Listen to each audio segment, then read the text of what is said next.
What's going on, guys? Welcome back to the David Rams live stream. We've had a little break. We had like just a 1 week little break after the crazy 7-day, 70 hours stream, which was just wow. That was crazy, but I don't think we need to revisit that.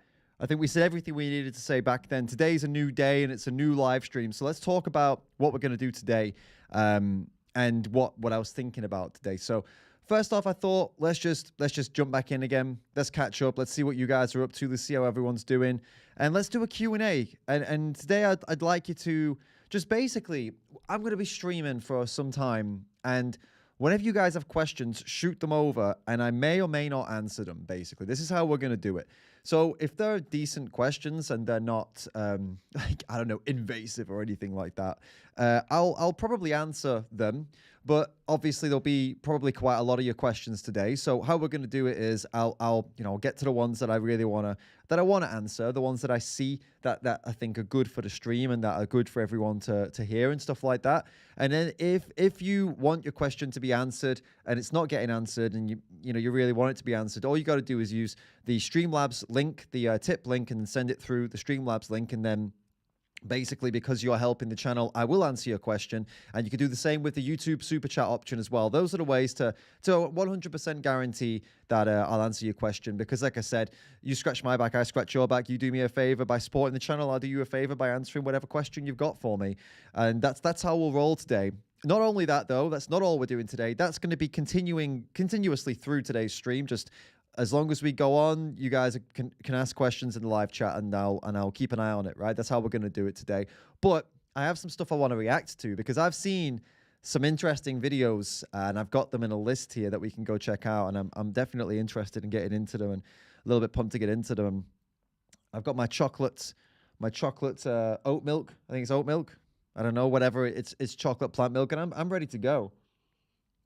So we got Robin in the chat. We got Vegan Gaze in the chat. What's up, guys? How's it going? Oh, let me tell you, it's weird being back here. I can tell you. I said I wasn't going to talk about the 7-day stream, but how could I not? Even though we did 7 days solid of it, the day that it was over, I was like, I just stopped. Basically, I stopped work completely. I stopped looking at the YouTube. I stopped looking at the channel, and I was like, I need a break. And we actually ended up, we went to see my family, and I didn't edit. I don't think I edited one video. I don't think I edited or even looked at the work at all. And now I'm coming back today, and I get the stream set up, and I almost kind of, even though I did 70 hours solid, I almost didn't really remember how to like set everything up. I was like, am I doing this right? It's crazy, isn't it? That's how much that stream mashed my head up, that I had to I stepped away so hard that when I came back, I wasn't sure how to do it anymore. Can you believe that? But in the meantime, we got a lot of cool stuff actually done outside of that. For example, you might see the t-shirt that I'm wearing. Check that out. What do you think, guys? No BS vegan. And I also got the other t-shirts, brought those back with me as well from the UK because I got them delivered there. And I think I like this one. I think the sleeves need a little bit more of a roll up just to give more of that muscular vibe, maybe. I don't know. Yeah, it's a good look. I like this t-shirt. And so this is available to buy on the website, guys. It's up there right now. And it's really cool. It looks really solid. I like it. I like it a lot. That's why I made it. And the other t-shirts as well. They're also, I've got those also here with me, but they're in the wash right now, so I can't show you them. But I will be wearing them as we go in future videos and future videos and live streams. I'll be wearing them so you guys can check them out and see if you want to pick one up. davidrams.com. Go and pick up some t-shirts, guys. And if you do buy a t-shirt, if you do buy some merch, then just let me know. Once you take a picture, send me the picture, and I'll potentially show it here in the stream for everybody to see how much of a legend you are. So check that out. We can totally do that. I see we got JP and Julia. What's up, guys? How's it going? And yeah, this is pretty cool. So let's go and have a look then at a couple of things I wanted to react to today. A couple of things that have been happening over the last week or so. I think some videos from over the last week actually that I wanted to check out with you guys that I think you're going to be frustrated by. But hey, that's why I'm here. I'm here to call out the BS, right? That's what I'm going to try and do for you guys today. Call out some of this BS that's infesting the internet. It's infesting YouTube.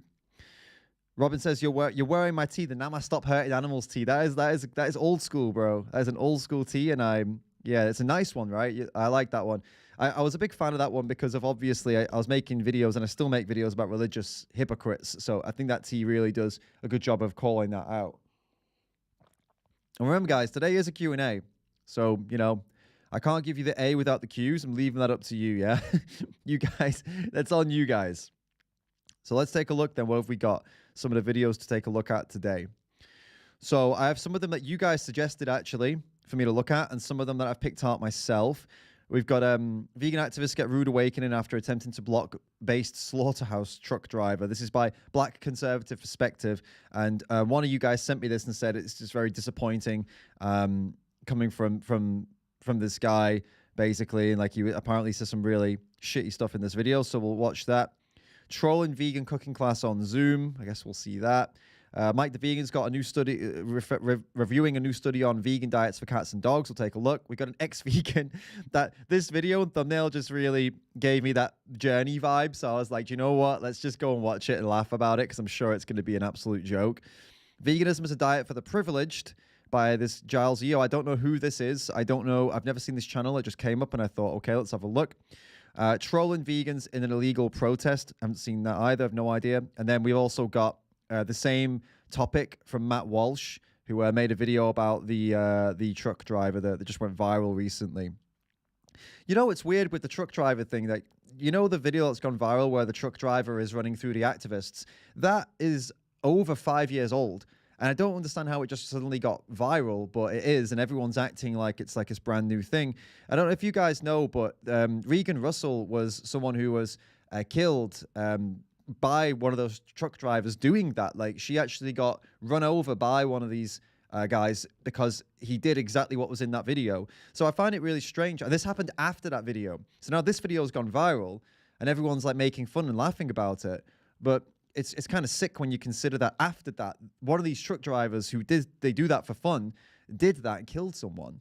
And so, we'll talk more about that later. We'll definitely get to that. We're going to absolutely roast both of these videos that are talking about this. Don't you worry. I see we have a question that says, when did you become a vegan?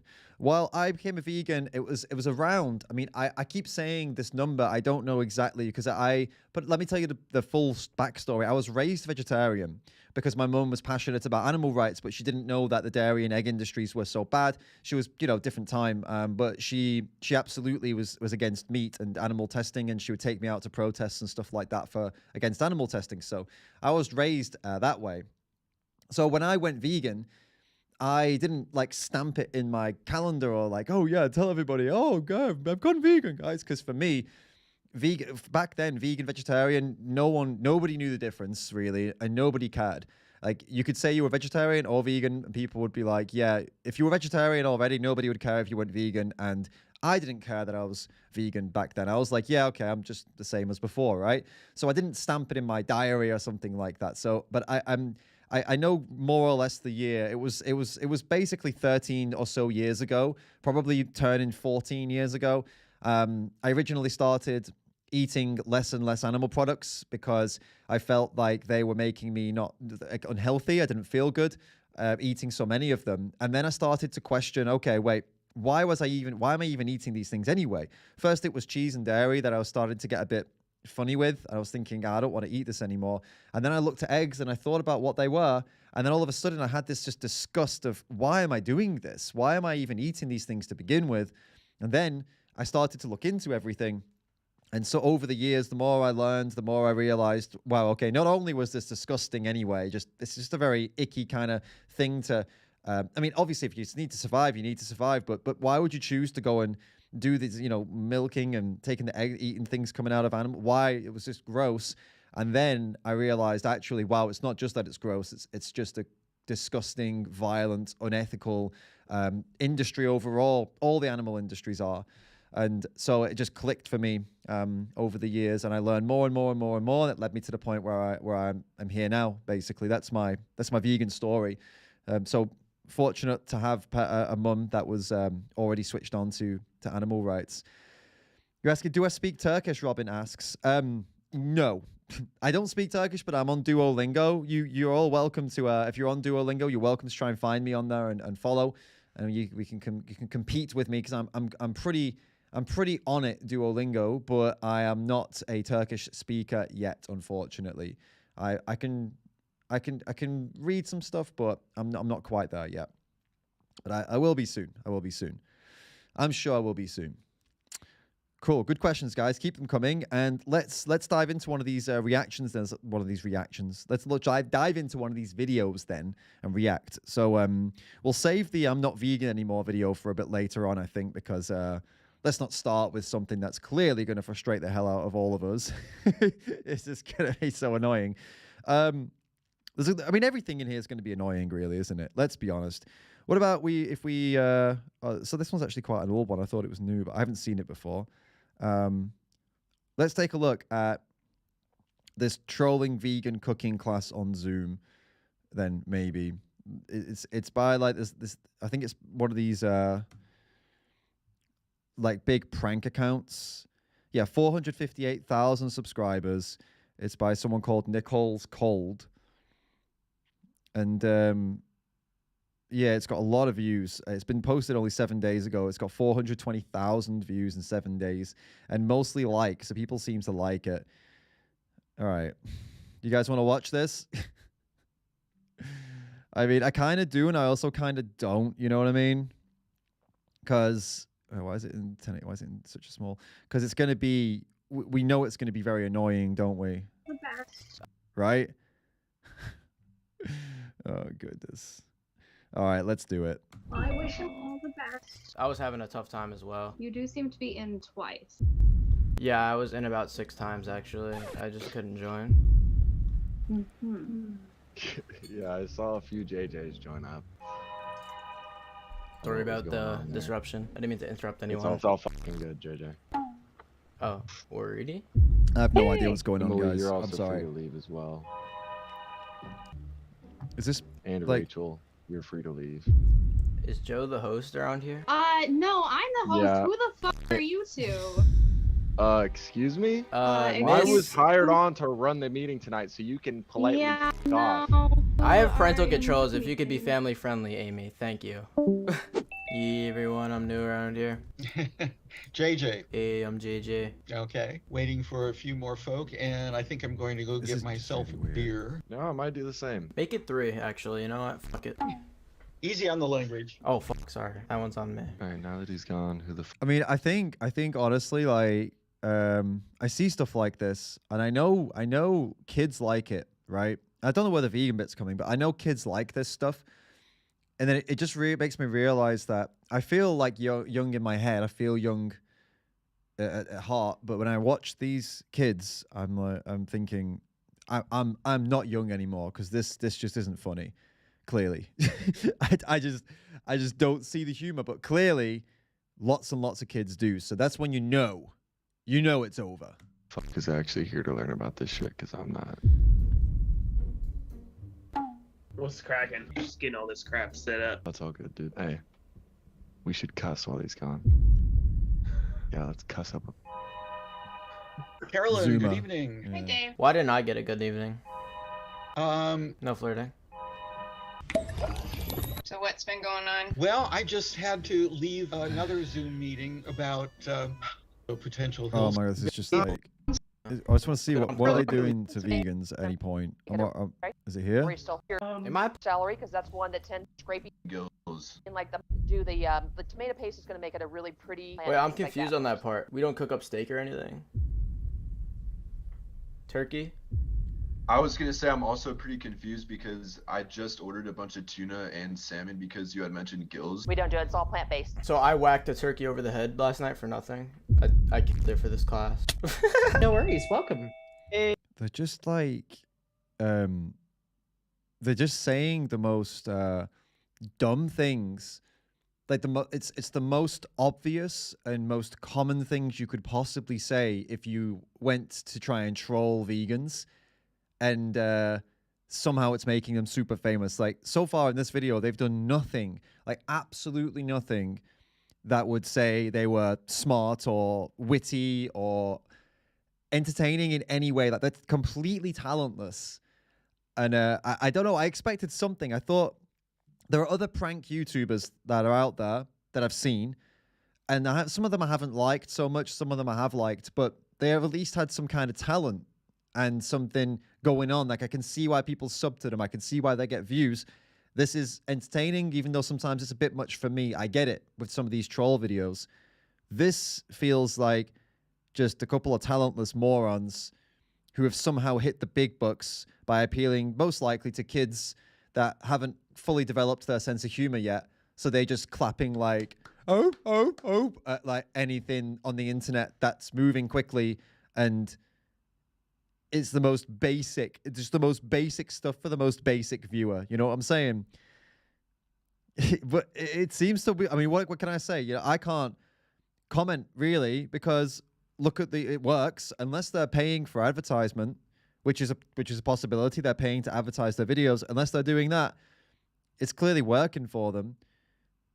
I'm just kind of confused about what's going on. So that was the trolling of the vegan, and it looks like that's pretty much the only vegan troll they're gonna do, I guess. I actually don't see anywhere else. Yes.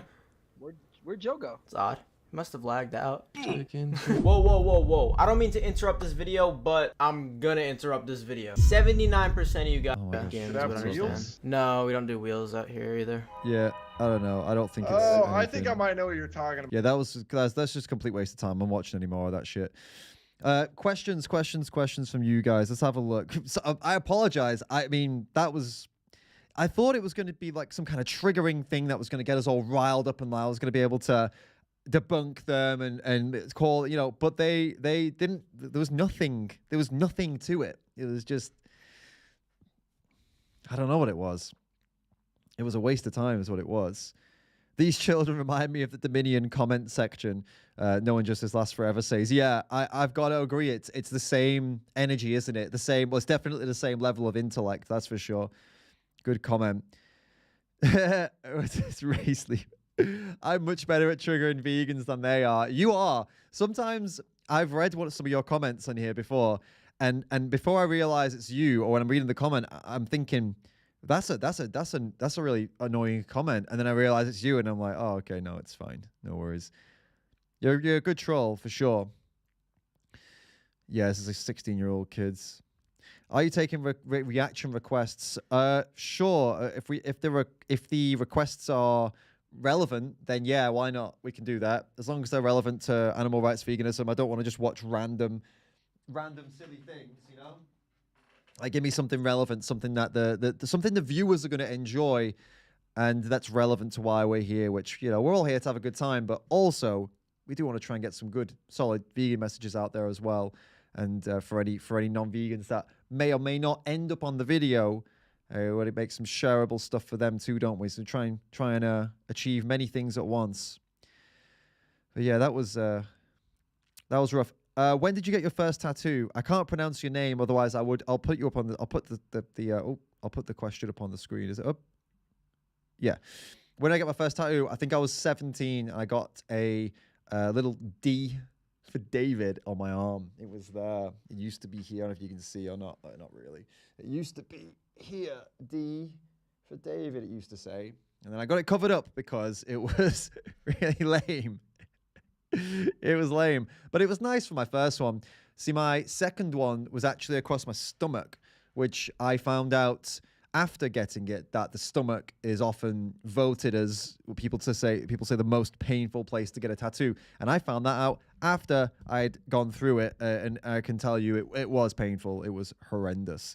And it all went from there. I've got many, many more now. Well, that was okay. Let's try and wash that taste of shit out of our mouths from that video, and put some more shit in our mouths, because most of these videos are actually not very vegan friendly. Most of these videos have some anti-vegan vibe to them, but those kids were the shittiest shit in our mouths. So let's go for something that's a little bit less shitty in ours. Let's go for another troll. Let's see if this kid can troll better than those kids. So this one, it looks good. Like it's going to be the same vibe as the other one, to be honest with you. Just looking at the way the video's set up. It's called trolling vegans in an illegal protest. This one only has 1,000 subs, but the video's got 18,000 views from a year ago. Never heard of this person, never seen this video. It looks like it's in London. It could be a load of crap. And it's not even, okay, first off, it's not a vegan protest. It's it looks like it's Extinction Rebellion, so that's already marks lost. Let's have a look.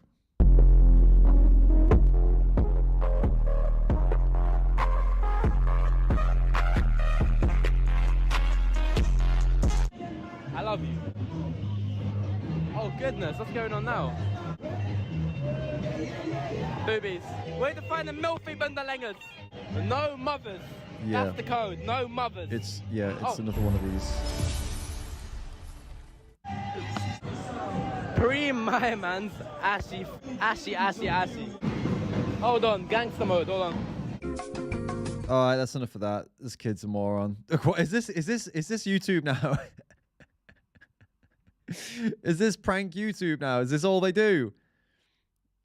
Is this all it takes to get YouTube famous? Do I need to? Is it all I need? Do I need to just do this? Do I need to just act like that and talk like that and then that's it? And then I'll be what? Or not in this kid's case, actually. To be fair, it did not work for this kid because he only has 1,000 subs. Hey, but it worked for those other kids, so I can see why he's trying to go for it and be silly like this. But I think he's probably better suited to TikTok, right? Because that's where most of the silly billies, work. That's 2 for 2, guys. I don't know what to tell you. We're having a bad start. 2 for 2 on the unwatchable videos. I mean, we can't react, we can't comment because they're unwatchable. I can't handle them. It's not going to happen. I'm sorry, Sam. Jesus Christ. Do you want us to leave, David? I'm sorry, okay? I'm sorry. Let me just keep trying. Shall we have a look? All right, let's have a look at this. Veganism is a diet for the privileged. This is by someone called Giles Yeo. And look at the production quality on this bad boy. This is a nice video, at least a nice set. It's got 15,000 views. It was only posted 2 days ago. It's from the Diary of a CEO Clips. I guess that's a podcast. Let's have a look why the veganism is a diet for the privileged. And I don't know who's Giles Yeo anyway. 1 minute. Let's see who this guy is before we watch what he's going to say. He's a professor. He studies brain control of body weight and 2 main aims, identifying new players in the hypothalamic control of energy and balance. And who knows what his other thing is. So he's some kind of, okay, he's a molecular geneticist. He's a molecular geneticist. So why is he talking about veganism being a diet for the privileged? Okay, let's check it out. The biggest myth that I want to bust is that it's a diet for everybody. It is not. Veganism, plant-based in particular, is a diet for the privileged people who can choose to do so. The moment you started eating a bit of egg white, it begins to kill you slowly. They went after me. Oh my God. You did a documentary called Clean Eating. So I guess he was some kind of, like he was claiming he was some kind of vegan, right? That's most likely what it was. Before I start arguing against him, let's hear him out and let's hear why he thinks what he just said. Because I could argue against him now just based on the intro to this video, but it's not. Let's just see why he says that, if he even gives a reason. Which is predominantly about plant-based eating? It wasn't predominant. I did look at plant-based. I also looked at the alkali diet, and I also looked at gluten-free. So let's talk about those last two then. Yes. So plant-based diet. I heard that there was a lot of adverse reaction from some people in some communities regarding the plant-based component of that documentary. Is that true or false? That is true. That is true. And the reason there was a problem was, look, I hope you think, speaking to me, that I'm a reasonable person. I speak with some nuance. I don't think so. What we did was plant-based has taken on a different meaning today, okay, based on the supermarkets and what have you. But when I did the program, plant-based meant a far more restrictive version of veganism. Plant-based meant that you ate minimally processed foods, hardly any sugar. Let's just stop for a second there. Plant-based meant a far more restrictive version of veganism. Well, okay, if he was saying a far more restrictive version of a vegan diet, then I would say he's making sense. But he doesn't understand what veganism is, clearly. Because nobody would ever say, if they knew what veganism was, they would never say, oh, it's this plant-based dieting was a far more restrictive version of veganism. That's like saying, it's like saying this plant-based diet or any kind of diet was a far more restrictive version of anti-racism. Be like, what?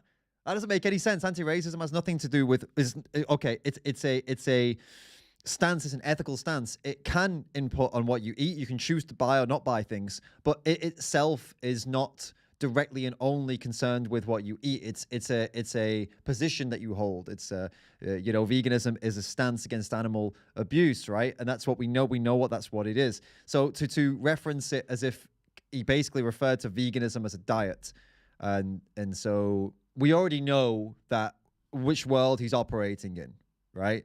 And then now, as we go forward, we're going to see it all fall to pieces, because if you base everything on that one point that you clear, I don't get a molecular. What is he? A molecular geneticist? I can't even say it. That's how molecular geneticist. How could he, as someone as intelligent as that, not have done a bit of research to understand what veganism is before just saying something as silly as this? It always surprises me, actually, but it shouldn't do, should it? Because we see other very intellectual people making the same mistake. It's very, very common. But all right, then, go on then. What's his name again? Giles. Let's see what you've got to say about it.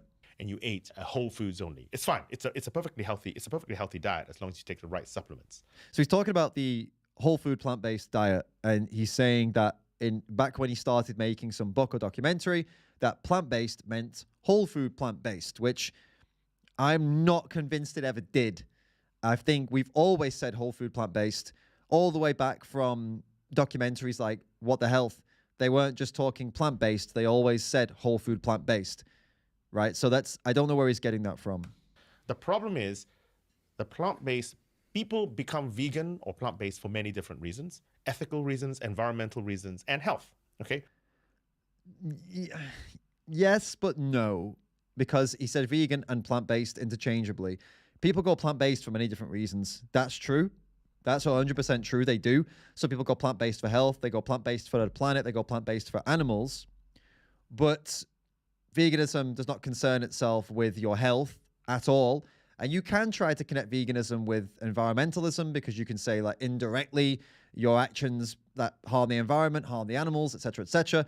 Well, that's a slippery slope to go down, because then everything you do indirectly affects animals. Then you have to probably, the logical conclusion of that is not a good one. So veganism concerns itself with animals, right? With the rights of animals, with the use and abuse of animals. That's what veganism concerns itself with, not the plant-based diet. But the plant-based diet does concern itself with all the things. Lots of people do it for all those different reasons, but they don't use those two interchangeably. That would be my advice. It's already confusing enough for a lot of people, and we spend a lot of our time undoing the confusion. This guy doesn't seem like he's really adding to the confusion with that comment, though, because he did say plant-based and veganism. So I guess technically, yeah, I just wouldn't advise to use them interchangeably. I'd put a separation in and talk about the plant-based diet, or you could talk about the vegan diet, because technically a diet that a vegan eats is a plant-based or vegan diet. I mean, that's valid to say, I think.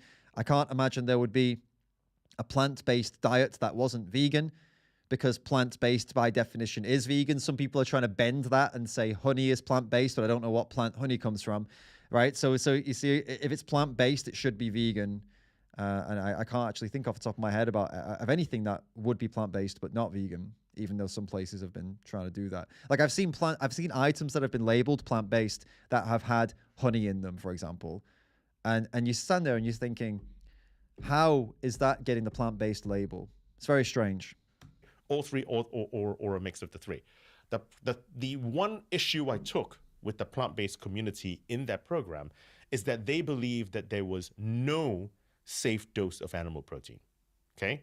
Which meant that even eating a bit of egg white, the moment you started eating a bit of egg white, it begins to kill you. Well, that's just slowly. That's just not scientific at all, is it? It's not true. What a strange comment. Who are these people he was talking to? We don't get far by just saying things that aren't true. I mean, we have to acknowledge that people can and do live healthily as eating animal products.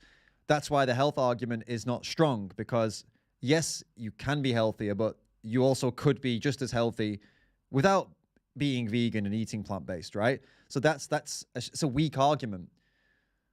And this is exactly why. See, now he's debunking these. If these people really said that, he's debunking them now with science, and he can do that.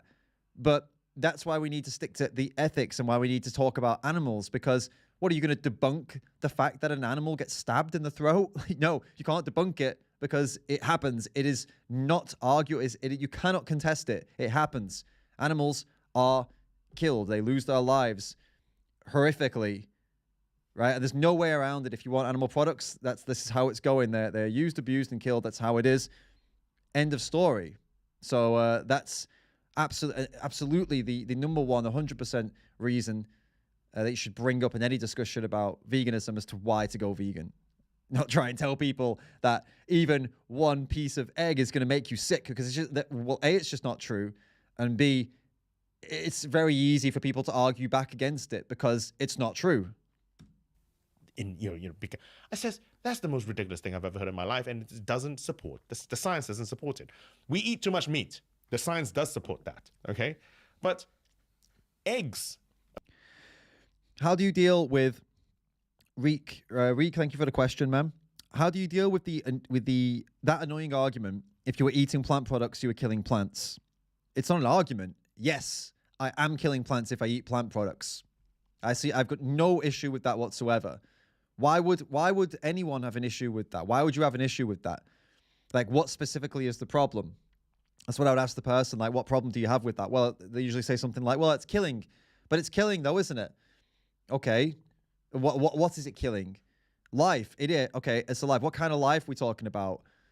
Is it a sentient life, same as an animal? No, not the same as animals. What's the difference between plants and animals then? Well, I guess, animals, sentience, right? Oh, yeah, like we are sentient, right? And also pain receptors and all these different things. Yeah. Do plants have any of that? No. Okay. So we have to kill. Something has to die for us to live, correct? Yes. Well, we can choose to kill the most sentient animals on Earth, or we can choose to kill the least sentient life forms on Earth. And we can get nutrition. We can choose to get nutrition from a wide range of life, right? Sentient all the way down to non-sentient. Why would we go for the sentient ones? Why would we do that to living, breathing, feeling animals with families when we could just cut down a few plants that will grow back, right? If some of them at least will grow back and don't have pain and don't have brains or a CNS, central nervous system, or any of those things. So yeah, there you go.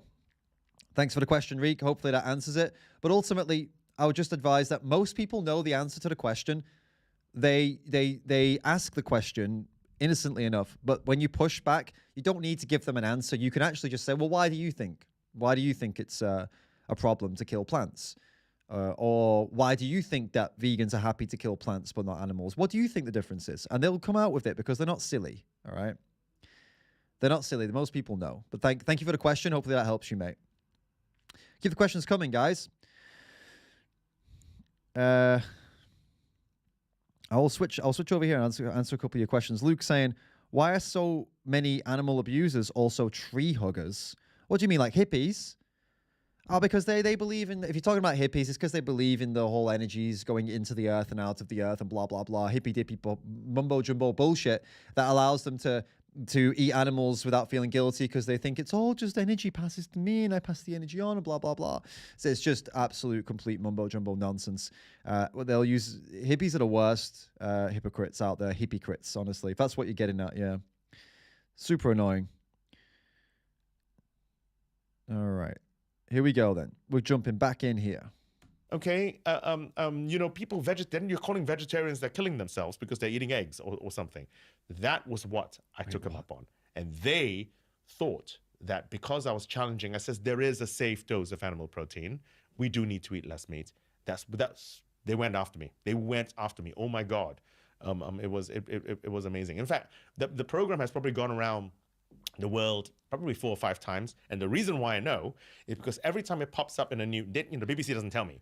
Every time it pops up in a new country, I wake up to my inbox or my social media, and suddenly I get a rush of hate. The Canadian vegans have seen it again. Oh, look, it's in Australia. oh, the Swedish vegans, hello, you know, and so, and it's just this really odd evangelical. I want to point out, I know this Here we go. you know, please. Yeah, because it's like a religion, it's like a cult. Yeah, as if we haven't heard that before. I mean, I don't know what he said in this documentary exactly to get people upset with him. I'd have to see it myself, wouldn't I? To be fair, but we can try and find it maybe a bit later as well and see what actually he said to why people, because maybe he's just misrepresenting what he actually said to make it seem like he's very innocent. All I said was this, and then everyone's going crazy at me. But I reckon he probably said more than that, didn't he? This is what's going on here. Robin Hood tipped $1. Thank you, mate, and says, he sent me a link to check out and said arguments against plant death. Well, we can watch that. We can check that out. How do I get that? Hold up, give me a second, and I'll pull it up, and we'll see what you've sent over. Come on, man, let's get in here. I see one of the Anon in the comments says, put that guy in a factory farm for a week and see if he changes his tune. Yeah, good one. Good one.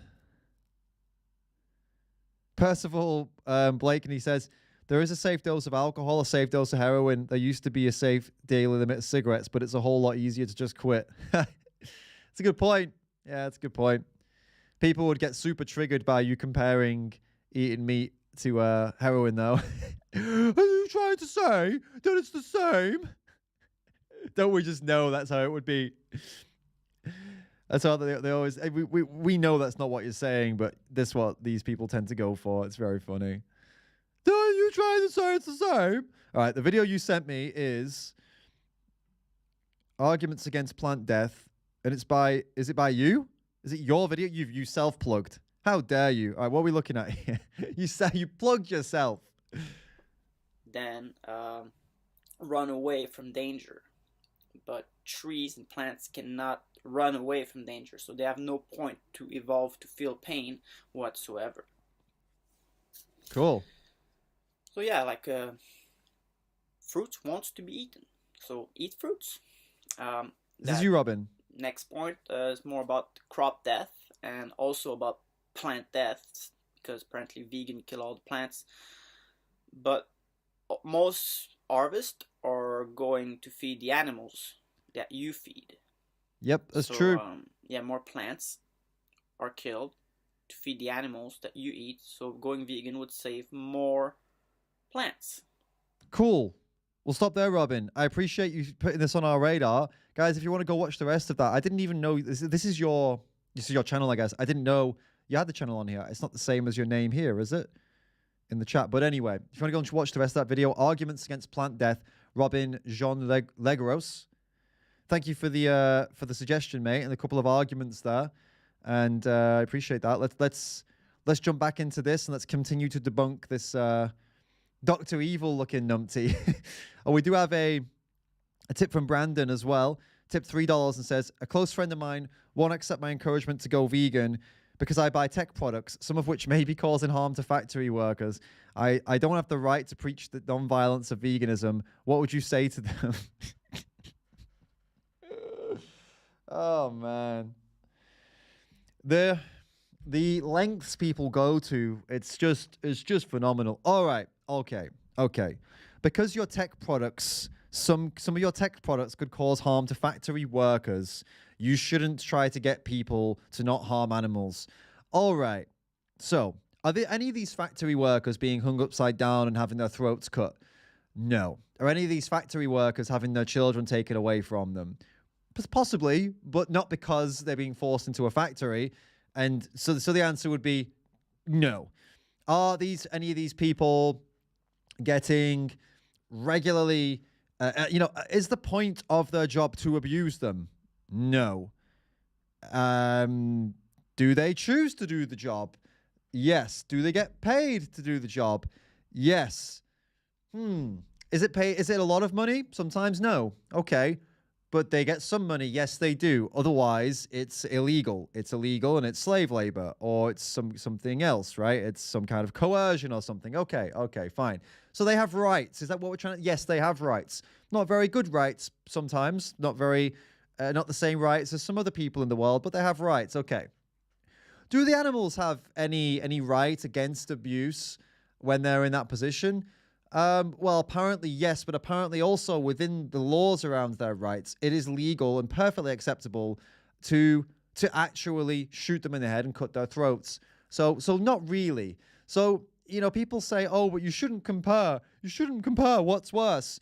It's no need. I don't need to compare and tell you, you know, to make the comparisons to see what's worse, because it's just blatantly bloody obvious what's worse, what's more severe, what's happening more. So if somebody wanted to argue, oh, well, why don't you care about these workers? I would say I focus on the most dire and the most vile, the most severe and the widest number, you know, the most severe in scale, the most severe in the torture and the abuse. These are the issues that I want to get into. I want to get into the weakest, helping the weakest on the planet get away from the most severe scale and the most severe violence on the planet. Right now, your workers. That's a good point. It's a good point, and we should, you know, protect workers, and it's something that we can do something about, I suppose. But as I said, they do have rights, they do have money, and they chose to work in that job. You could argue, no, but they don't have a choice. Well, I mean, they kind of do. They kind of do. They're the people. They choose to do that, and yeah, they got dealt a bad hand, and it is what it is. There are many people out there who would actually argue, by the way, that without these jobs, these people would be worse off. And this is a whole side of the argument as well, that without these jobs and these factories, what would these people be doing otherwise? Like, what would they do for work? If the only work they can get is these factories, then what does that mean without the factories? What would be happening? So there's a lot to go by here, but ultimately what this person's doing to you, Brandon, is called red herring.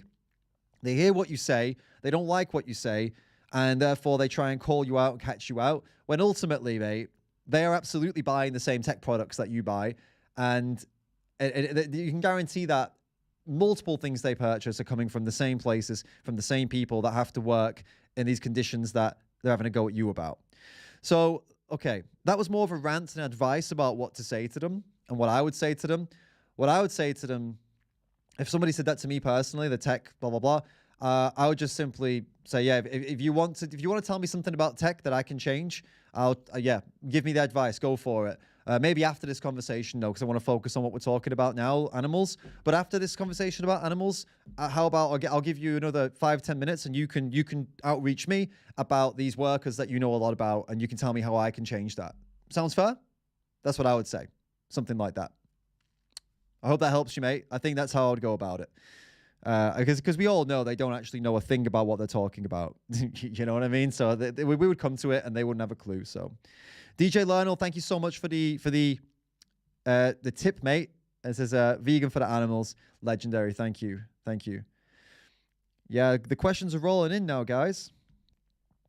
Let's have a look. What have we got? I gave you a rant before I answered the question. Maybe I should try to hold back on the rants and answer the question, then rant. Oy, oy, oy. Hi, David. What do you think about Bite-Size Vegan's video to Earthling Ed? Yeah, I reacted to it during my 7-day stream. It was a nice video. And it was very inspirational and clearly very heartfelt from her. And it's great that she's back out making videos again and building up the reach game, building up the views. I'm sure it'll come back eventually. It just takes a little bit of time sometimes to kick a YouTube channel back up again. But yeah, it was a nice video. I'm sorry, what? Do you condone the man who said kill black dogs, i.e. PBUH? I don't know what that means. Maybe you can just elaborate a bit on that. I've never seen that before, so I can't answer you. VLAM says, hi, David. What's your opinion on Peter Singer? Is not donating your disposable income to charities immoral? I don't know much about Peter Singer. I know he is a bit of, or not a bit of. I know if I find it incredible that somebody who has defined animal rights and why, you know, speciesism and this kind of stuff and wrote about it the way he has, isn't vegan. That seems wild to me. I don't know if you guys knew that he's not vegan. Excuse me. So I find that, I know he's not vegan, and that's mental. It's massively hypocritical. About this not donating your disposable income to charities, that's being immoral. I've never really thought too much about it, but I would say that if it's there's many elements to this, right? So, for example, lots of people don't like donating to charities because charities hire very expensive people to work for them at the top levels from big businesses, and they pay them loads of money. So, for example, I know some people, I won't name charities because I'm not going to, go down that road, but I've had some people tell me, oh, you shouldn't donate to that one because your money will basically go into the CEO's pocket because he's got such a big salary, and your money's being wasted, kind of thing. They need massive donors that your money's just goes into a pot and just, it's nothing basically. It just goes to pay salaries and that's it. So yeah, I don't know if Peter Singer's theory kind of pulls stuff like that in, or how that really works. So if we're just assuming that in a vacuum that every charity is perfect and does good things with the money and only good things, but ultimately, I think there could. I don't agree with him, because the counter argument could be that you can use your disposable income to do good yourself. You don't need to give it to a charity, and that's what I do. For example, I do give to charities. I give to animal sanctuaries that I trust, and I raise money for them as well. Of course, as you've seen here, I give my own money as well when there are things going on like emergencies and stuff like that. And I spend my disposable income on trying to make the world better and trying to help in myself, practically. So, yeah. I don't know. I can't tell you what I think about his opinion fully because I don't know his full opinion. But based on what you said there, that's what I would say back. I hope that answers your question. All right, and I think I got through the questions here so far. Cool. Let's jump back in and have a look at the rest of this video. As so far, let's try and get through this actually now, and I'll get to some questions later, because I kind of forgot where we were up to now. Do you guys remember? It's the people that believe there is no safe dose of animal-based protein. Clearly, there is a safe dose. There are different reasons for doing things, but don't say silly things. That's what got me into trouble with evangelical vegans. Because I mean, he claims that's got him in trouble, saying something like that with what he called evangelical vegans. What I would say is a couple of things here. If I was going to assume something about him, and I would assume the situation here, I'd say potentially that wasn't all he said. I would say also potentially he gets a couple of shitty emails from a couple people who were upset about him saying that. Fine. But I wouldn't say that he's getting barrages of abuse or anything like that. I think that he's just bullshit in there, to be honest with you. People do tend to bullshit it when they get a couple of nasty emails and they tell everyone, oh, I'm getting all these emails. Yeah, all right, show them all then, because I bet it's one or two. I've watched some sort of plant-based vegan documentaries on Netflix, and I come away from them thinking, Christ, I should never eat any meat ever again, for a variety of reasons. Actually, the reasons that I think they tend to lead with are more about the impact upon your health and your diet. I think that's a much more compelling sell for most people, especially for people in parts of the world where they have another set of problems they're dealing with first, which is trying to feed themselves, period. But as it relates to health and veganism, plant-based diets, what are some of the stereotypes there that you've highlighted? One, that there is a quantity of meat products that is healthy. What are the general stereotypes there that need addressing? So a couple of things that is it healthy to be on a plant-based diet? Let's just deal with that first, okay? And I think as long as you do it carefully and think about it and take the right supplements, it is. You have to supplement when you're on a plant-based diet, okay? You have to supplement certain things, vitamin B12, iodine, pardon me. You got to watch your iron, you got to watch your calcium, but you can do it safely, okay? But the biggest myth that I want to bust is that it's a diet for everybody. It is not. Veganism, plant-based in particular, is a diet for the privileged people who can choose to do so. I can choose to do it. Why? You can choose to do it. If you live in a developing country, okay, or, no, let me even stop that. Not even living in a developing country. If you are Mrs. Smith, working 2 minimum wage jobs, okay, in this country, trying to feed your kids, are you really going to be concerned with your pulses and making sure the supplements are right to actually feed your kids so they can have a vegan diet? No, you want to feed your kids, all right? And so what annoys me about evangelical plant-based and vegan is not that people do it. People should do what they want to do. But what they do is they make other people feel bad by not having that diet, particularly when they don't have the choice to do it. That is what annoys me. Oh, wait, they don't have so you see, okay, here's what he's done here, right? He starts off that conversation by talking about this hypothetical Mrs. White who wants to feed her 2 kids. And then does she care about this? No. And then he finishes off by saying he gets upset with some vegans who say they should do it, but they don't have the choice. The person doesn't have the choice. Well, that's not what you said at the beginning of the conversation. You said she didn't want to. You didn't say she didn't have the choice. If somebody doesn't have the choice to go vegan, if somebody doesn't have they can't do it. They can't do it. They're living in some really remote area. These tribes, for example, something like this, the desert island scenario that we get faced with so often. No vegan in the world is going to put their resources on that person and tell, yeah, you need to fucking do it. No. We're focusing on the people that can. And a single mum with 2 kids can. And how do I know? Oh, because that's how I was raised, by a single mum with not 2 kids, but 3 kids. And when she, first of all, raised us veggie, because that's all she knew, she didn't know any better. And then when she knew better, she continued to raise my other 2 brothers vegan. Okay? That's how my mum operated. Single mum, that's how it worked. So what he's saying here, he's trying to defend this imaginary person that, and it's the bigotry of low expectations again. He opened up with the developing countries. Well, okay, I lived in India, let's call it lived. I spent around 12 months on and off in India, some of which was spent actually living on the ground, okay? Like actually living day to day in India. And I can tell you that, well, we were vegan the whole time. We ate plant-based the whole time. I've never not been, since I said I'm vegan, I've never not been vegan. And do you know what I mean? And in developing country, I could manage it. Now, you could say it's because I had money.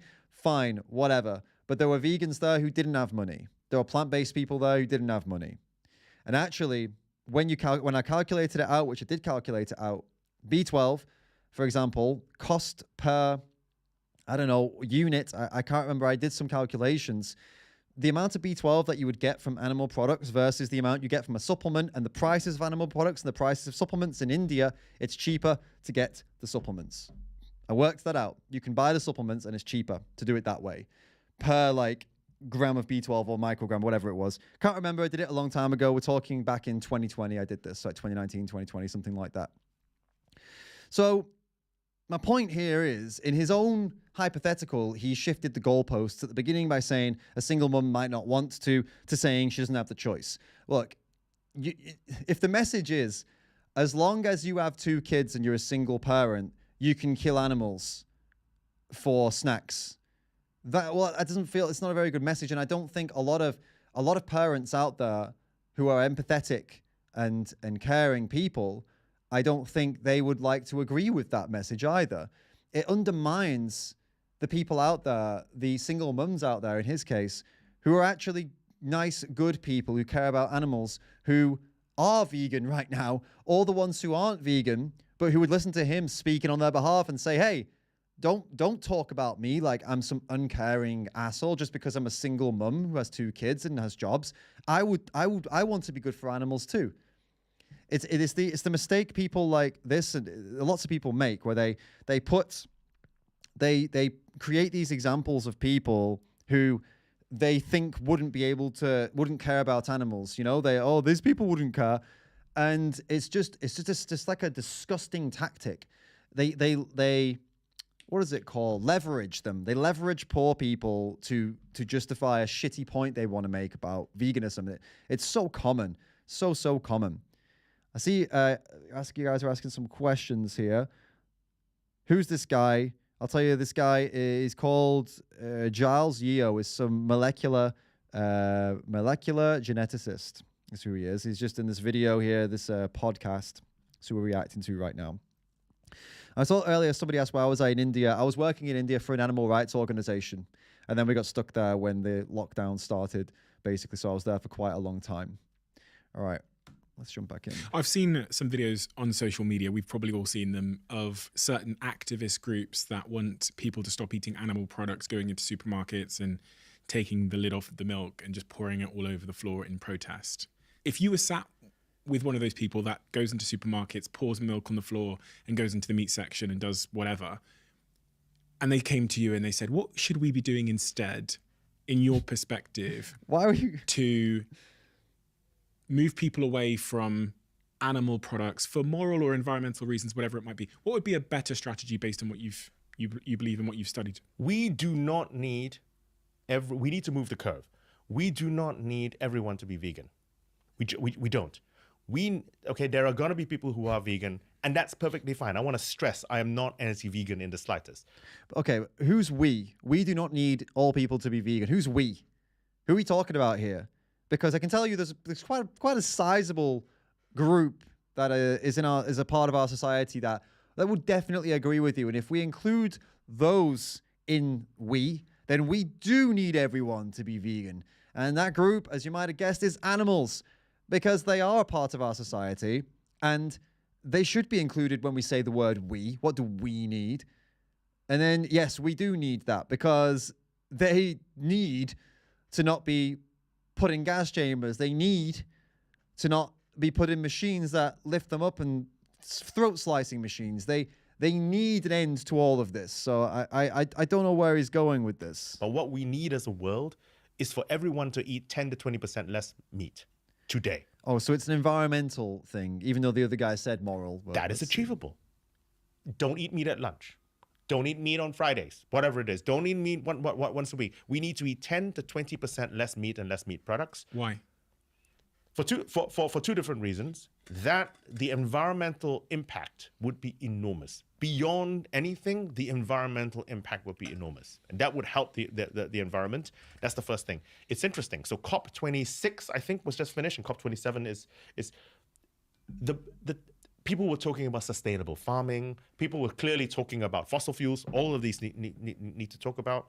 But no, the term eat less meat, not eat no meat, eat less meat, did not even make it to the discussion. It was not even mentioned in the final thing. Well, why would it? There's too much money in continuing meat. I mean, you just look at what Biden did recently, put another $1 billion into the industry. There's a reason they keep doing this. There's a reason there's loads of lobbying. There's tons of money. And yes, some groups are starting to look at putting money into plant-based alternatives and things, but ultimately the big bucks are still right there in the animal agriculture and in the meat and stuff, because the majority of people still want it. So yeah, it's no surprise that they don't want to talk about it. Plus, it's what they don't want to stop eating meat as well. These people that go to this COP26 or any of these environmental groups, they don't want to stop it themselves. So. They obviously might not bring it to the table because of that. But even though they do bring other stuff to the table that they do themselves, like flying, oh yeah, we should maybe look at transport. People need to stop flying as much, and then they fly around on private jets. So I don't know. Well, it's most likely lobbying then, isn't it? Why they don't bring it up? Because people are too afraid about the farm lobby. Okay. But that's because we're framing this in a slightly the wrong way. Because people think, oh, you want us to cut out meat entirely. You want us to destroy our farming industry. No, we need to just eat a little bit less meat, all of us immediately, for the environment. And actually, that will also turn to our health as well. Thing is, though, he says he doesn't want to destroy the farming industry. But if everybody in the world ate less meat, it would destroy the farming industry. Like, loads of them would have to shut down, because currently they are... that they're working with these monster farms and stuff. Lots of these monster farms would have to shut down if there was a reduction. So I don't get what he's saying there. He's trying to cover his back by saying stuff like that, by trying to we don't want to upset farmers. We don't want them all to lose their jobs. It's like, well, your solution would have them all lose their jobs, mate. Even though you're saying, no, don't stop eating meat. Well, a significant amount of them would still lose their jobs if you got everyone to eat less meat. So I'm not sure what the point there is. On one hand, I'm saying that there's a safe dose of meat. On the other hand, I'm saying eat less meat. But that is the answer. It's a nuanced answer where we eat too much meat, and for us, the privilege, we at least have a responsibility to try and eat less meat, because we have the choice. We have the wherewithal in order to do it. Well, you have the choice to completely stop eating meat as well, but you're a selfish piece of shit. That's all I could really say. It's like this guy knows. He knows for a fact that he can be healthy without animal products. So he knows that, but he's choosing to continue eating them because what? What's the reason? Because he wants to. He apparently has some knowledge of the ethics, but he is ignoring them. And he's supposed to be coming on here as some kind of intellectual. Basically, I think the other guy who's interviewing would be quite disappointed here because he's not really getting the answers to his questions. He's kind of rambling around a little bit, making different points. And so I think that is what we need to do. We need to take a more nuanced view about it, less evangelical, understand that people's socioeconomic place on said ladder is important about the choices which they have. We need to make healthier food, whatever you want to do, healthy for the planet, healthy for the environment. Okay, we need to make it the cheaper, easier, and more convenient choice. That's what we need to do.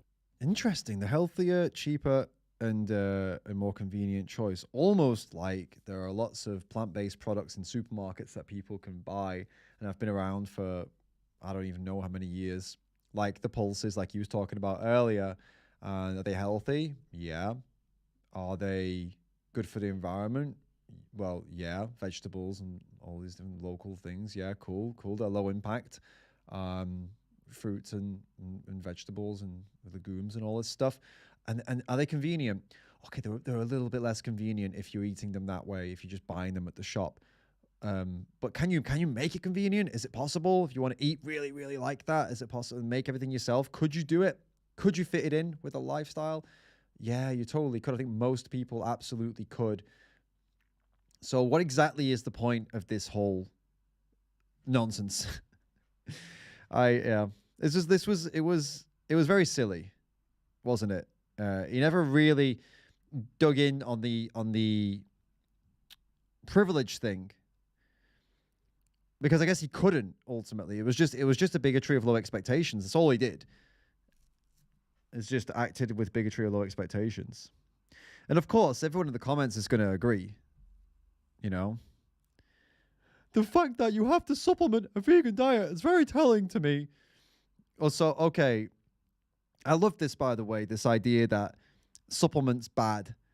I wonder if this person takes paracetamol when he gets a headache, or in fact, any kind of modern thing. Like, I wonder if he uses the internet and he uses a phone. I mean, it's very telling to me that you need a phone and the internet to live a happy life. Wow, man. I mean, geez, you're crazy. Why couldn't you just go on without the internet or a phone? It's almost like we make things to make our lives more convenient. It's not interesting. And then we can make decisions based on how we feel and the morals rather than for survival, such as, I'm going to eat this way because I don't want the animals to go through that. And I'm just going to take this supplement that I'm really happy they made. And that we've got to this point, technology's got to a point where we can make supplements. So now I don't have to go and kill animals. The same way technology's got to a point where we have heating. So I don't have to worry about freezing to death. I mean, it's just one of the things that we've gained through advancements in technology. But people look at them and say, oh, if you need supplements, then it's bad, clearly. You can use that argument for literally anything that we use. Any piece of technology, whether it's medical or food technology or just like laptops and things. Well, if you need it, then clearly it's wrong. No, it's just something's a benefit. It's something that benefits you. Technology that benefits you. Why not? Why is it bad? It's so strange. So strange. Yeah. Well, anyway, there you go. That's the end of that one. Fun. Oh, see, we got a couple new members. Welcome, V Lamb. You upped the membership. I think I saw. Oh, you became a member. Thank you. That's awesome. It's great to have you in the team, the YouTube members team. Remember, guys, if you want to join the team, you just got to click the join button. Then you get the little green logo, and your name goes green, so everybody can see what a legend you are. And I don't have to tell you it, and you know, you don't have to keep telling people you're a legend. We'll just know it once you go green. You know, that's something that you can't put a price on that, guys. I mean, that's just awesome, isn't it? Just everyone to just know you're a legend. Luke says, David, vegan gays, very vegan mum, thank you for being on the platform. I've done my first outreach yesterday, and it's thanks to you all and your lovely commenters that I finally got involved. Hey, Luke, that is awesome, man. How did it go? Let us know in the chat. That's really cool. Congrats, and And I hope you're going to do it more. Do it, keep it up. Get back out there again. Strike while the iron's hot. Throw yourself in the deep end. Love it, man. Love it. Love it. That is amazing. I've been vegan for 13 years, by the way, Sea of Roses. 13 more or less. I answered the question in more detail earlier, but yeah, that's pretty much the short version of the answer. Shall we take a look then? What else we've got to react to? That was so that was something, wasn't it? Let's get rid of this numpty here. Boom, out of here. Boom, out of here. Should we look at an ex-vegan? Oh, shall we look at an ex-vegan? What do you reckon? I'm not vegan anymore. It's just one of those. And look at the thumbnail. I guess you guys can't see it now. It's really small, but it really is just exactly what you'd expect. I'll show you 1 minute. Okay, 1 minute. Where has it gone? There you go. Look at that thumbnail. Oh.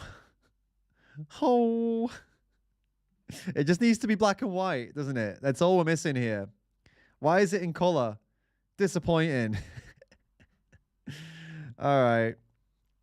So who's this then? So this is someone saying she's not vegan anymore. 9 days ago. It's only a small account, so it's not too damaging to the world or all the lies. Before you leave a comment, please ask yourself whether you have the full understanding of someone else's life to judge the other person. If you're here to spread hate, I kindly ask you to save your energy for greater things in life. I'm not worth it. I'm open to constructive discussions and genuine interest. Okay. Seems reasonable. Oh, a couple people are this person here confused. All right. Oh, lots of vegans in here, actually. That's cool. Okay. Well, look, I'll be honest with you. I don't really like doing this with smaller accounts because I feel like I'm bringing attention to their shit. But also, I also kind of want to see it. So, all right, let's just dive into it. This is going to be a difficult one. Should we play bingo? All right, right. Here's what we're going to do. We're going to play bingo. All right? How do I set up a bingo card for you guys? Like, let me try and look if I can set up a bingo card for you guys. And if I can, then I'll link you it. Like, online bingo card. Can I do it? Is this something I can make? Come on. There's got to be something. Just something you can all log into. Do you know what I mean? Virtual bingo card. Canva. No, I need it something that we can... Or maybe I can... I'll tell you what I'll do. I'll get one made and then I'll put it on Google Drive and then I'll link it and then you guys can all download it. Does that sound good? And then we can do bingo with her, yeah? All right. So this is how predictable it's going to be. Apparently they can do it on Canva, but I don't know. Yeah, I need to get the actual... Okay, wait. Number 1 bingo card generator. Let's see. Oh, okay, that's not a good... My free bingo cards. Okay. Here we go then. Ex-vegan bingo. Okay, is it going to work? Enter a title. There we go. Boom. Yeah, it works. We'll capitalize these things. All right, sweet. All right. What are the words we're going to go for? So we got to do like... Okay, well, the thing is, she's already done the intro that we knew she was going to do. Yeah, okay. Well, my journey... Is it going to appear? This is how it works. Oh, there we go. My journey. What else, guys? Come on. Tell me what else you want to go for. We got journey. Acne. Think she's going to get acne? Okay. We got acne. What about... Wait. We got to think about not just the things that... No, forget acne. I want to think about like the excuses she's going to make. Like, what excuses are we expecting? Okay, here we go. No test results. Okay? No test results. They never have test results. They always claim they had problems and did tests, but they never have test results, okay? Ever. They cry / almost cry. Or like seek attention or seek. What is it called when they're seeking? They want you to pity. Seeking pity. So we'll put seeking pity. I don't want to list things they claim they had because it's kind of like it's. I don't know. I want to more talk about the kind of attributes of this person and as well as the things they say. You know what I'm saying? So energies or something. Yeah, we'll go with energies because they do talk about like energies, right? We'll do that. Yeah, the victimhood was right. Seeking pity. I suppose victim. What is it called? My vocabulary is shitty today. I'm trying to think about like making themselves a victim. I'm pretty sure there's like one word for that. Like victimhood, you said as well, but it's like a self-victimhood or something like that. Whatever. Energies. Extreme narcolepsy feelings. Okay. Yeah, okay, yeah. Dramatic pauses. Good one, whoever put that. Where'd you just go? Something like over 10 seconds to silence deep in thought. Yeah, exactly. Dramatic pauses. What else we got? Oh, yeah, of course. Meat healed her magically. Magically healed by eggs / meat / fish. Great. It doesn't fit. Oh, there we go. It does fit. Great. Perfect. We've got that. We need 3 more. I think we're doing pretty good here. Okay. Let's think about it. Oh, something like toxic community. That always comes up. This community is just so toxic. No mention of the animals. Good one. No animals mentioned. Great. That's a really good one. Oh yeah, extreme diet. Fuck. Extreme diets. All right, great. We've got it. I think this is going to be good.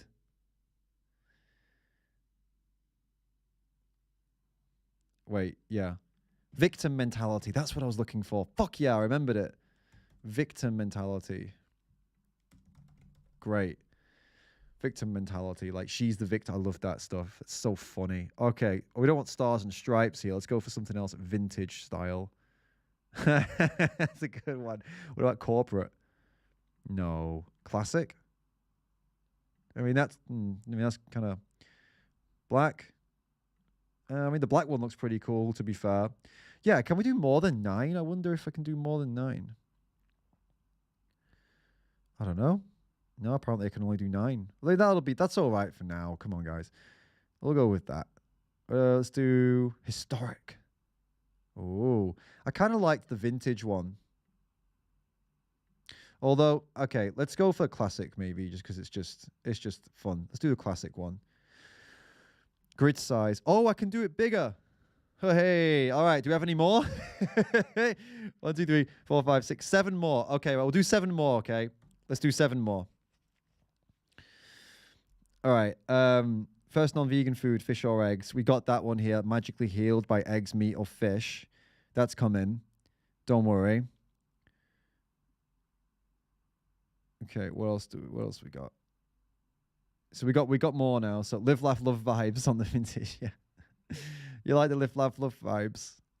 Should we go for that one? Animals have no souls. Now we got to go for more omegas. Do you think that's going to be a thing? You think she's going to go on about omega fats? You really think that's going to... Okay, we can try it. We can put omegas in. Right, she's going to talk about omegas. Veganism not healthy, yeah. And then referring to processed vegan substitutes, because that's usually what they're talking about, right? Cool, good one. Did we have brain fog? No, we didn't. Brain fog. Okay, fine. We can put that in. Now we've got more space. We can include these. These are the ones. Peer pressure, maybe. Okay, could be. Apologizing to vegans, but not animals. It's mental how they do that, isn't it? Rain fog. Yeah. Yeah, okay, okay. Veganism, not natural. Okay. And one more, guys. We need to go for one more.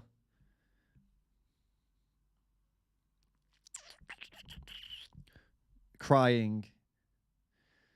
Yeah, I think that's included in victim mentality, but I suppose we could include it as a separate thing, like crying. Okay, fine. We'll include crying.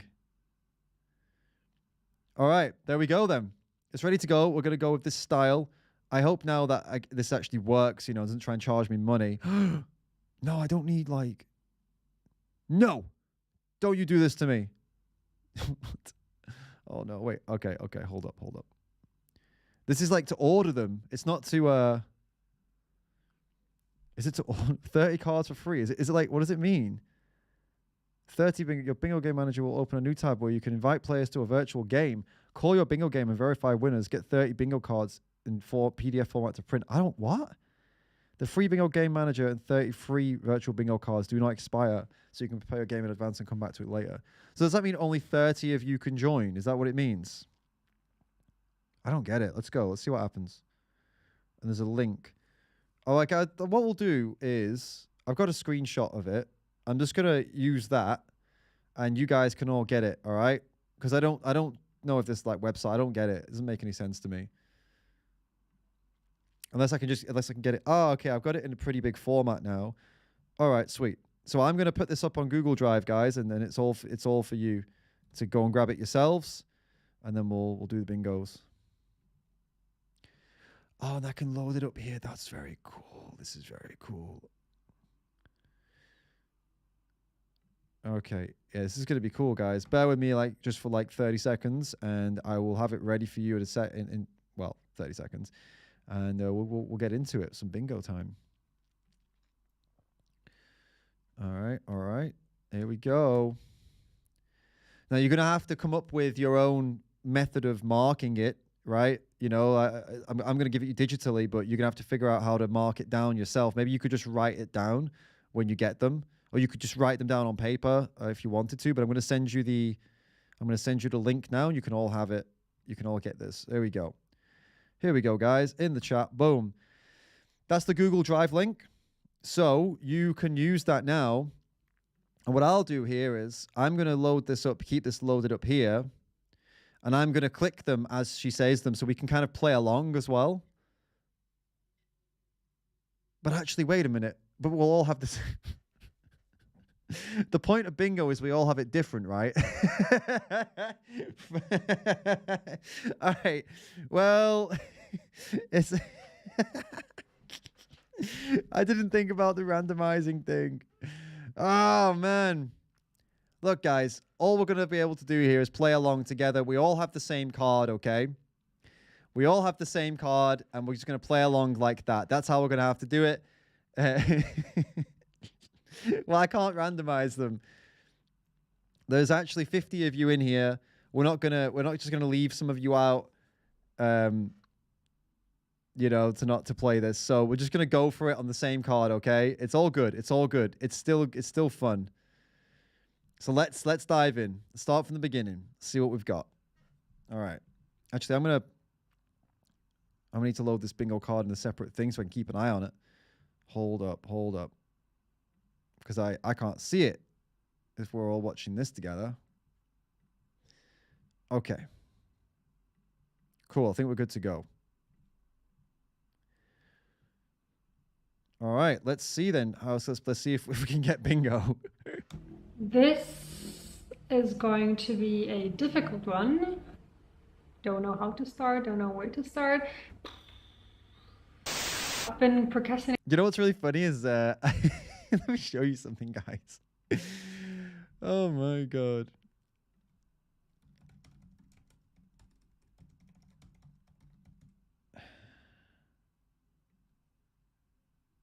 Hey, beautiful humans. I hope everyone is doing amazing and having a fantastic day and really looking after each other. I'm David, and I'm here to say something I never thought I'd be saying. I never thought I would make a video like this. Okay, so I'm just gonna say it. Yeah, you see, it's so predictable that you just make it. You can just do it like this, and it's not the first one. I've done multiple parodies of this. It's like they're all reading from the same hymn sheet. I don't know. It's so crazy. All right, let's get back to it. Planning on making this video for months now. I've been mentally preparing for this video for weeks now, which is super silly even to think about. You click on this video, you know the title already, so I'm kind of glad I don't have to like bring the news through the camera because you already like know it by reading the title. So no, it's not clickbait. I guess let me start with the reason why I decided to make this video. I thought I wasn't gonna make one. I never thought I was gonna be one of those people who changes their opinion in such a drastic way. And I never thought I would be needing to create this video because I was like, oh, if that would ever happen to me, that would be so easy to deal with, that would be so easy to communicate, and there would be like no complications whatsoever. But being in a situation right now, I was definitely very wrong, and there's just a few things that I feel like I need to talk about, that I just need to share, because otherwise I will not be happy with myself. So what today's video is, I actually wrote down a few notes because I just know that as soon as I'm sitting here in front of the camera, my mind will just be in a blur. And I just wanted to make sure that I'm actually bringing the message out that I've been, wanting and needing to share with you. So bear with me if this video is like totally, oh my god, get to the point, all over the place. I also honestly feel like this was one of the only times where I had to mentally prep for this video and be actually prepared in terms of like having notes, which is actually kind of sad because I was debating for a long time. There we go, victim mentality already in. And whether I was gonna put out this video, whether I was gonna put out this message or not. And just a few days before, I was like, okay, I'm actually going to do this because it's important to me, and I think it's important for you as well to know. I was actually doing research on YouTube. It's funny, or rather sad, how many people actually have the same things to say, which I wouldn't have thought because I obviously had my own opinion, my own reasons for all of that. But it was just really interesting to find out that like most people have actually the same, they come from the same place or a very similar place. But I'm not gonna cross off victim mentality yet because she's not. It was a touch of victim mentality, but it wasn't fully sold, not quite yet. Very long intro. Let me start. So the main reason why I'm actually filming this video is because on Instagram there is just simply not enough space for me to actually share, because obviously the story is capped at 1 minute and I don't want to like overshare like 10 minutes in stories, and I don't want to be cut off all the time, and I just need like a place where I can actually sit down, collect my thoughts, and actually say what I need to say and what I have to say. So this is the primary reason why I'm recording this for YouTube. It's not because I want to whatever have clicks, or because I want to, I don't know what other intentions people can possibly have with recording such a video. But I just wanted to clarify my only purpose and reason to make this video is because Instagram does not give me enough space to actually communicate what I feel like I have to communicate. This is 3 minutes in. Put out there for you. And a little disclaimer I wanted to make at this point is that the video is not here to spread any sort of hate. I don't want to blame any kind of people or any communities out here, nor do I want to tell anyone what to do. So this is also not going to be a pro and con list. This is not like me spreading hate on veganism. This is not me loving the non-veganism. So it's literally just me having to share a few thoughts that have been on my mind for— You fucking share the thoughts then. Come on. Quite a long time now, and it's time to actually share this with my audience, with other people, for everyone who wants and needs to hear this. So as I just mentioned, a few days back when I actually decided to, I guess, have the courage to share this message in this video and to record this, I went to my YouTube, and back then in the days, like probably like 4+ years ago, I used to always watch a ton of YouTube videos, especially for vegan recipe ideas and what I eat in the days. I just genuinely really enjoyed that type of content, and obviously since I was vegan at that time, it was so much fun for me to like see what can I do with other types of foods. So food content was the main source of content that I would personally consume on YouTube. And are you still going on 4 minutes. That's the reason why I guess I started sharing that as well. But funnily enough, the other day when I went on my YouTube channel, because I have been consuming any YouTube, or like pretty much like not any YouTube for the past, I would say 2, if not even 3 years, it was really interesting for me to actually go through the list of people that I used to subscribe back then, because I didn't unsubscribe anyone because I wasn't really on my YouTube channel other than me putting out content. So I went on almost every single page that I used to watch back then for vegan recipe inspiration and ideas, and I actually found out just a few days ago, because I'm not the kind of person who's like in the loop of what's happening in other people's worlds. I'm just so caught up in my own bubble and loop that I don't really care enough, to be very honest. But the thing that I discovered was that probably 50%, which is a big number, actually wasn't vegan anymore. And that's actually not all. It's not only the people that I used to follow on YouTube, it's actually celebrities such as Miley Cyrus, Beyonce, Zac Efron, and so on and so forth. So yeah, you were following plant-based dieters who try out a diet and then try and get famous from talking about the diet, and then when it doesn't get them any fame anymore, they switch to a different diet and then continue to try and get famous. You were following YouTube and people, celebrities who just jump on the trends. How is it surprising to you that over 50% of these people aren't following the trend anymore? It's not a trend anymore. It's not rocket science. Also people that I know in my close or broad friend circle, like people. But they weren't vegans. They weren't vegans that, you know, they were calling themselves vegan, but they were just eating a plant-based diet. They don't care about animals, these people she's talking about. People that I know or met in prison, such as John Venus, Madeline Berner, Elias. Did she say met in prison? Or broad friend circle, like people that I know or met in prison, such. She did. She met John Venus in prison. As John Venus, Madeline Berner, Elias, so many more. They're all not vegan anymore, and for me that was, obviously you would have known that as well if you're someone who's consuming that type of content. Are you referring, I hope she's not here trying to look at John Venus as someone to take seriously. I mean, have you seen the kind of stuff he's talking about? The guy, like, look, I've met him in person. I liked him then. He seemed like a nice guy. But the dude's had nothing short of some kind of breakdown. I mean, Jesus, you don't want to be referring to John Venus here as someone to like, oh yeah, it's somebody we should listen to at this point. I wouldn't listen to the guy. But it was just really interesting for me to see that, oh my God, it wasn't just my bubble that sort of bursted, it was the bubble of so many other people as well. And just to name a few more examples, it was people that I used to watch, like, such as Bonnie Rebecca. Dr. Mona Van was actually one of my biggest inspirations back in the days, as well as Ellie from Elda's Wholesome Life.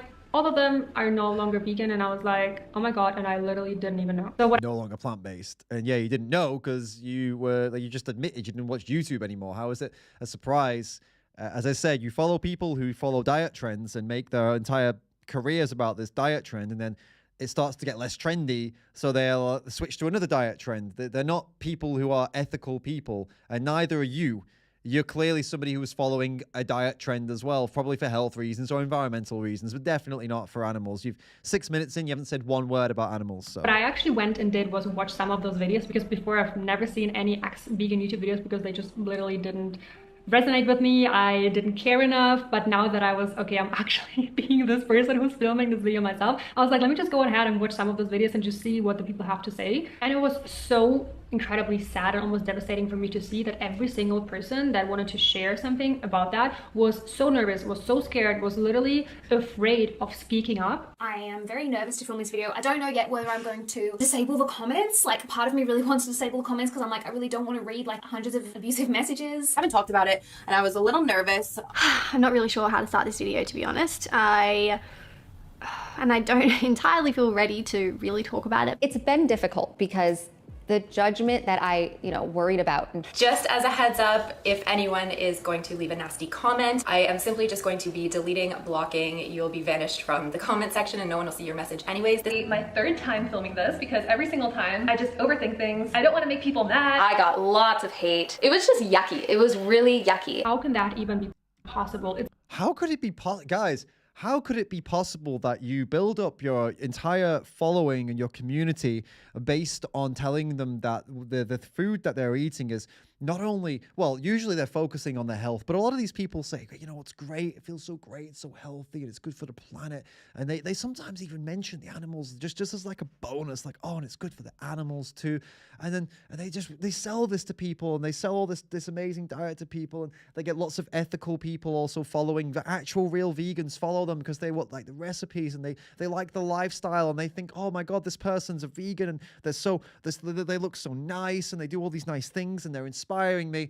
And then how can it be possible that you just all of a sudden stop doing all of that, make a load of shit excuses, don't talk about animals once, talk about yourself because you're a fucking narcissist for about 20, 30 minutes. How could people possibly be upset about that? How could people possibly get annoyed or disappointed in you for being a selfish piece of shit? It's so strange, so unusual how people could possibly get worked up or upset about that. Whew, I guess we'll never get to the bottom of what really upsets people and why it gets them so riled up. I guess we'll just have to keep on pretending that we've got no idea. It's literally a personal choice. And how can, like... It's literally a personal choice. Yeah, definitely. Just like, yeah, me kicking a dog in the face is a personal choice. Yeah, completely. Me grabbing an animal by the legs and swinging them around is a personal choice. Just like eating animals and paying people to do these kinds of things to them is a personal choice. Paying people to do anything to an animal, really, as long as you eat. If someone swings an animal around by the legs and then you get to eat them, then it's a personal choice. If you're not eating them after, it's not a personal choice. I think that's the line that we draw. As long as you're eating them, it's a personal choice because it's just about you. It's just about you, isn't it? These fucking people. Red Hot Gamer says, thank you for the tip, Red Hot Gamer, and says, hope you're well, David. I'm planning on becoming a YouTube content creator. Should I feel bad because I want to do... Should I feel bad because I'm going to do 2 channels, one for animal rights and one for everything else, because I know I won't have much reach if I include it all on one channel. Well, if you're going to do gaming, if you're going to do anything on YouTube, you should niche down. So one channel for animal rights is smart. One channel for gaming is smart. I wouldn't recommend combining them anyway. And there's nothing to feel bad about. That's just as smart. You wouldn't start a business selling, I don't know, selling vegan products. So you wouldn't start a vegan burger business and then try and also sell video games, would you? That would make no sense. Your business would fail. You wouldn't be able to specialize in either. So two YouTube channels makes sense, and the customers will appreciate that. Your viewers will appreciate that too. Lily Veg, thank you so much for your tip as well. Legends. So she watched many ex-vegan videos and then realized she is exactly the same. Oh look, acne. Just like appears. It could well be. Let's get back into this nonsense, shall we?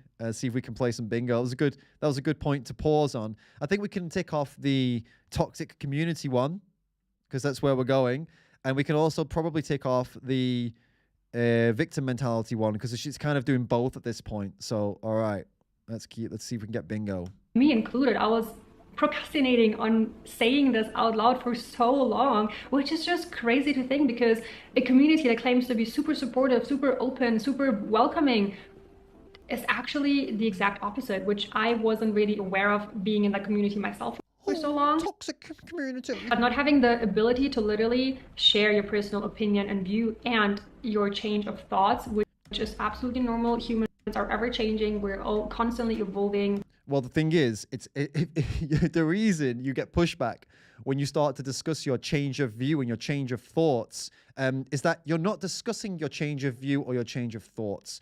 As in, you're just telling people you now think it's okay to kill animals, and the people you're telling are people who are fighting for animals, fighting to save their lives. It's like if I walk up to a feminist and I say, hey, feminist, I think your women are the property of men, and then I'm saying, why can't you discuss this with me in a calm way? Why are you attacking me? What? This is what you're doing. You're telling people who care about animals that you think it's okay to kill and eat animals. What do you expect is going to happen? We're all going to dance around and hold hands and hug? No, some people will be very reasonable with you, but understandably, a lot of people will tell you to go fuck yourself and call you selfish, because that's clearly what you deserve too, to be totally honest with you. This is not a game we're playing. It's not a personal choice. We're not talking about philosophies and the ethereal kind of things that are just out there and the philosophical ideologies. And no, we're talking about life or death, and you've chosen death. You've chosen to give death, to put death on animals again. It's not if you wanted to discuss this as somebody who was a vegan, for example, if I and another vegan, we wanted to talk about the potential of consuming animal products again for some reason, then that is a discussion that a lot of vegans would welcome, because ultimately, if we come off the back of that discussion and we come to the conclusion that no, it's not okay, that only strengthens the arguments to go vegan. So vegans discussing these topics with other vegans is, of course, welcomed by the community. What isn't welcomed by the community is someone like you rocking up and saying, I've decided to start killing animals again for food. That's not a discussion. That's just you telling people that you're hurting animals. There's no discussion to be had. You've not discussed it. You've just done it. So no, this is not what's happening here. You're not being, they don't even want the discussion. No, they just don't want you with your nonsense, killer, with your nonsense coming in after claiming you were once not against killing animals. They're not interested. Of course, why would they be?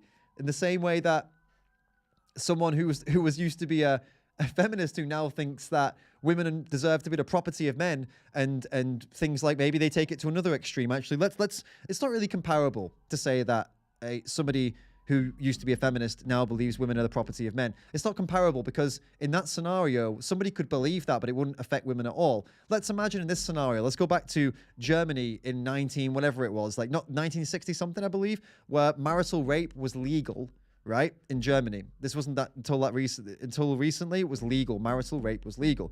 A man could rape his wife and it was legal, okay? So this is the comparison that's more accurate here.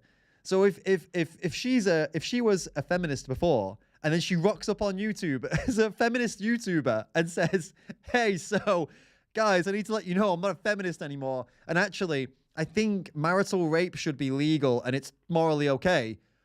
Whoa, you think it's just all the feminists are going to come along and go, oh, wow, let's have a discussion about it? No. So then why do you think the vegans would? I don't understand. It's not surprising. You should expect this. You should expect that people are going to be pissed off. It's fucking mad. Whew. Do you know what I mean, guys? I just don't get it. And it's funny because I don't know where these people get off. I really don't understand how they are so deluded with themselves. It is probably narcissism, isn't it? Like, you should hear me and you should not be upset with what I have to say, even though what I'm saying is extremely violent and hurts animals.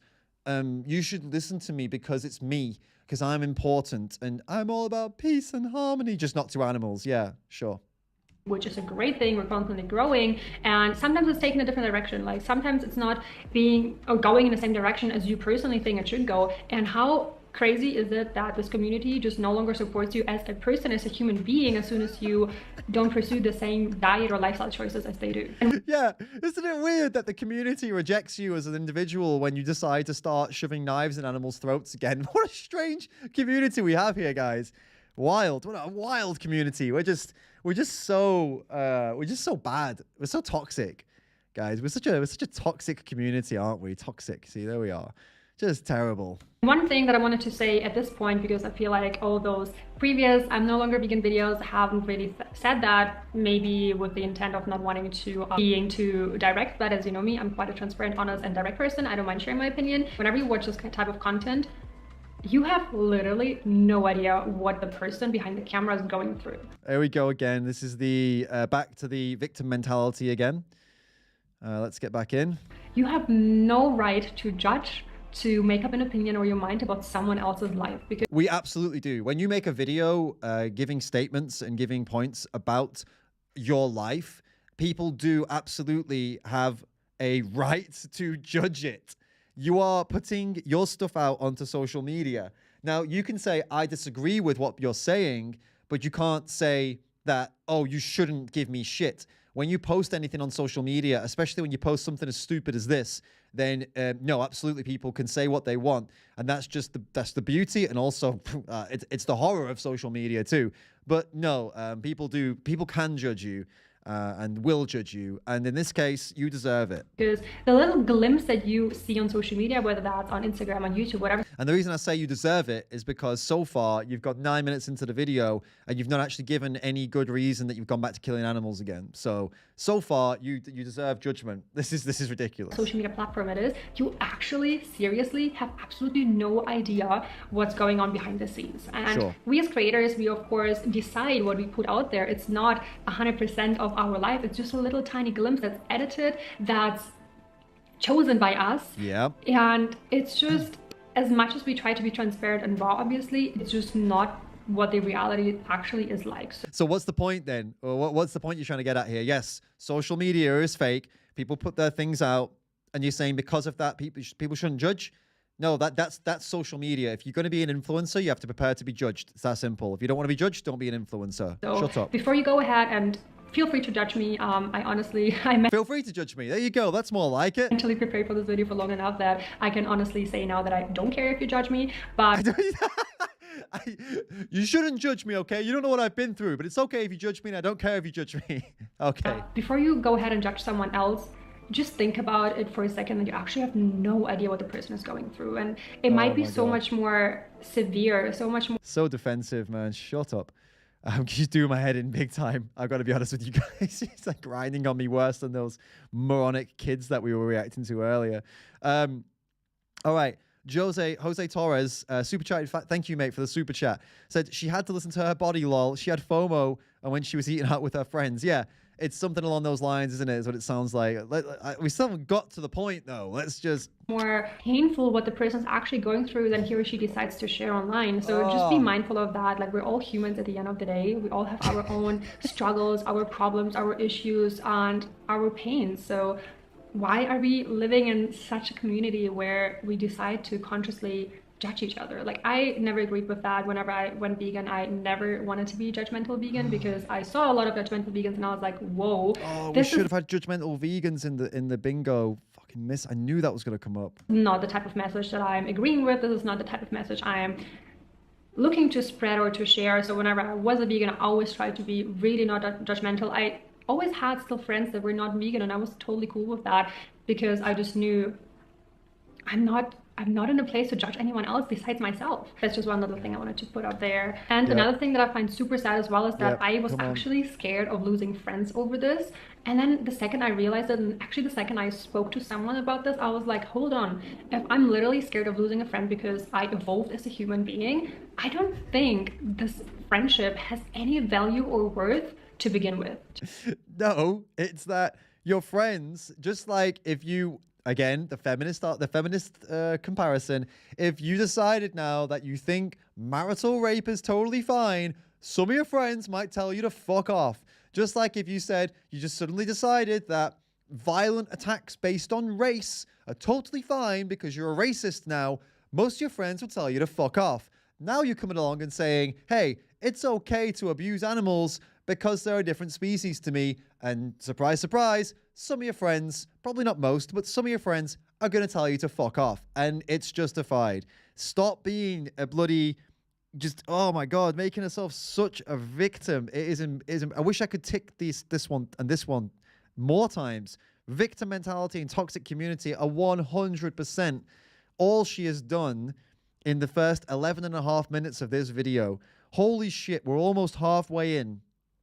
And she still hasn't got to the point. To be honest, I wasn't going to share why and what I changed because I don't think there is much value in that. But I just know people are curious. I just know you would want to know, and I will share some things. I'm not sure how deep I will go into that because, as I said, I just don't believe there is as much value in it. The thing that I will say, though, for me personally, being vegan I honestly don't even know how long, whether it was 4 or 5 years, I don't know. At some point, I felt mentally so restricted.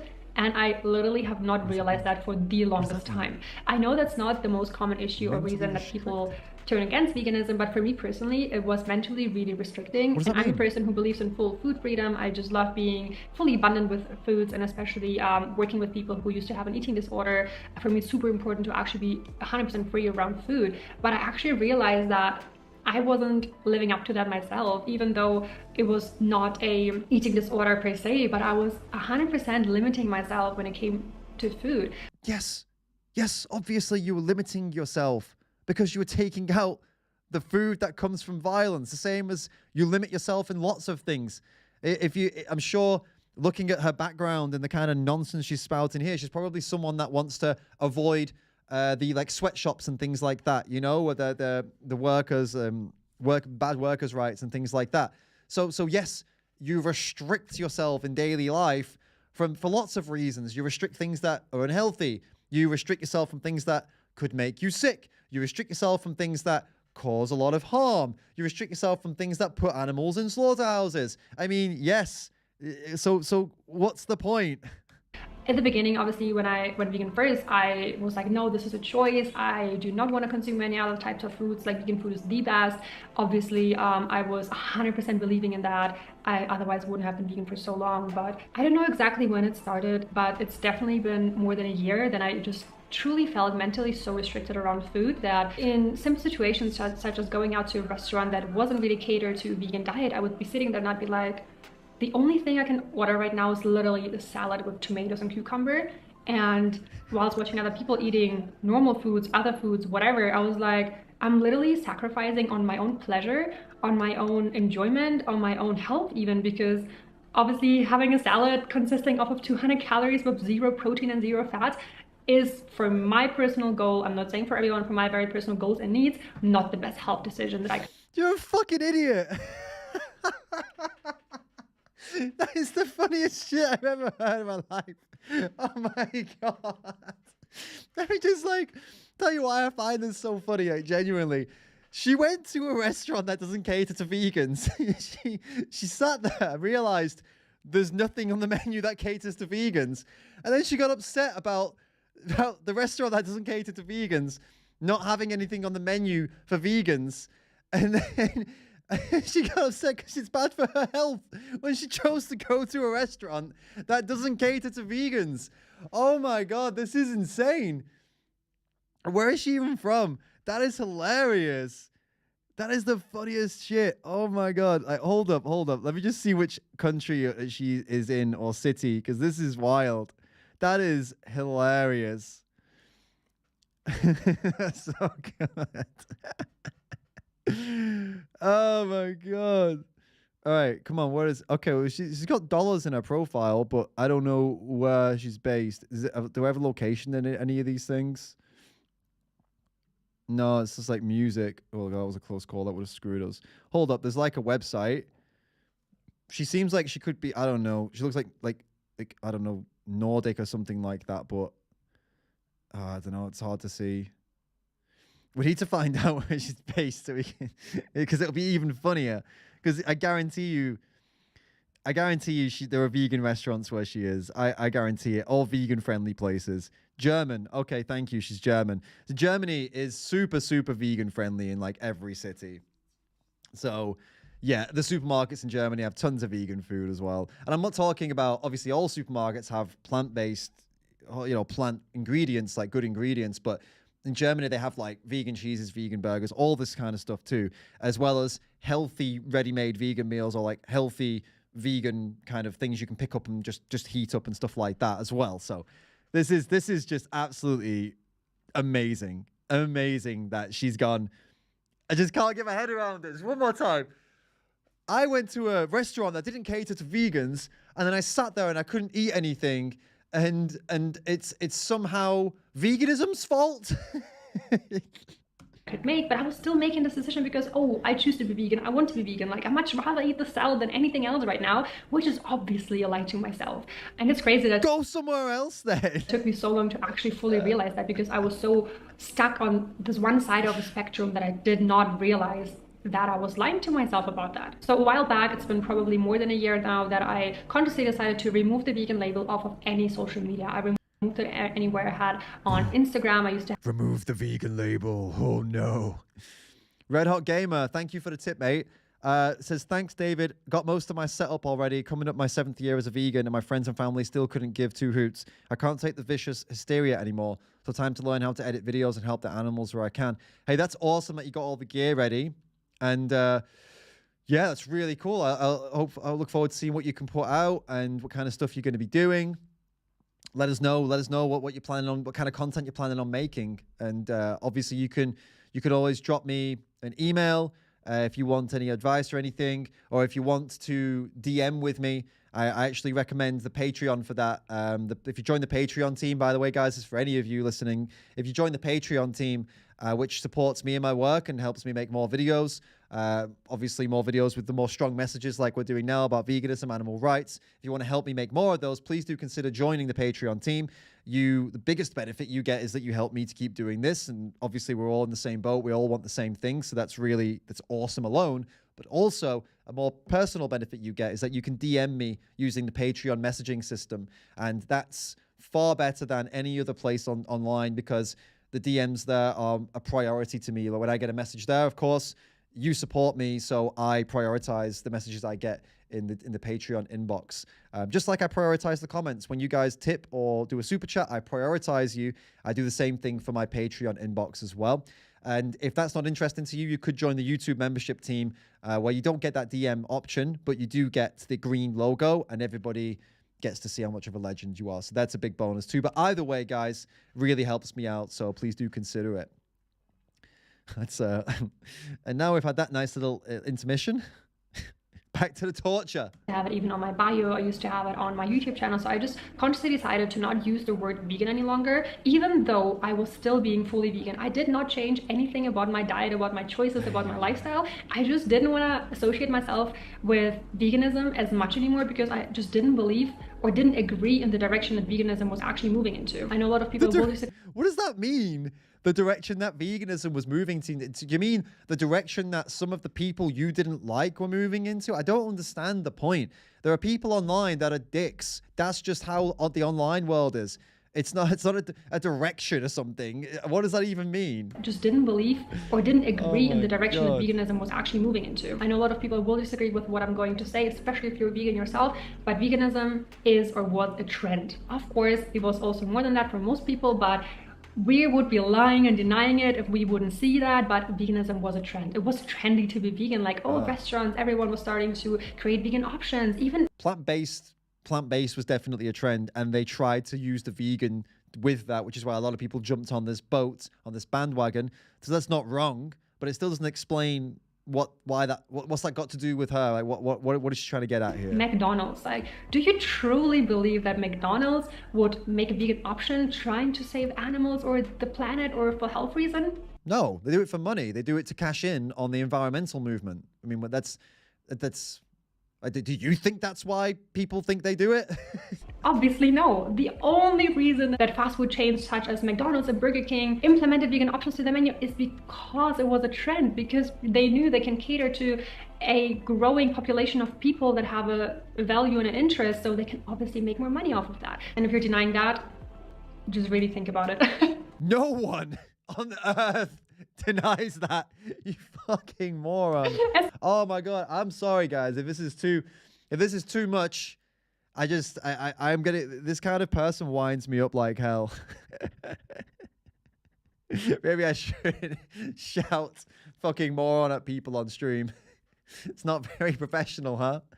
Stupid as it sounds, but there's so much more money and power behind it that most vegans want to believe, and I didn't want to believe that myself either, but that's just what it is. The same goes. She's acting like any vegan believes this. Does she really think that any vegan, like, oh, McDonald's is just doing great things for animals? What? There's maybe like a couple vegans in the world who are maybe not the brightest bunch, maybe, who think that, but it's not like a common concept within vegan communities that we think McDonald's is some kind of savior doing great things for animals. Come on. For saying that a vegan option, no matter what it's made out of, is always healthier and better for you than taking the animal version. And I just simply cannot agree on this fact, because a vegan food that, for example, could contain 100 ingredients made out of, I don't know what, gluten, processed oils, highly processed in anything. For example, even the Beyond Meat patty, in my opinion, is just not a healthy option. And in comparison, it's not in your opinion. It's just true that the Beyond Burger is not healthy. It's got a lot of salt in it, and it's a processed piece of it's processed food. It's a highly processed food. I've never met anyone in my life who says the Beyond Burger is healthy. They say comparatively to a processed beef burger, it's healthier than that. And yeah, you know, that's probably true. I don't really care, to be honest with you. I don't eat any kind of vegan burger for my health. If I'm eating a vegan burger, I'm not eating it because I want to be healthy, so I don't give a shit if it's healthy or not. So what's the fucking point? And anyway, by the way, we have another one to tick off here. Veganism not healthy, referring to processed vegan substitutes. There we go. Hoi, hoi, hoi. This is just wild, you know. Absolutely wild. To a whole food animal product or whatever. I just personally, even as a vegan, did not agree on that statement that anything as long as it's vegan is always the healthier option. And the vegan movement just kind of was moving into this direction of saying, oh, vegan is always healthier, is always better because it's vegan. And I just didn't agree with that, even though I also did not believe that meat was healthy at that point. I was like, this just cannot be right.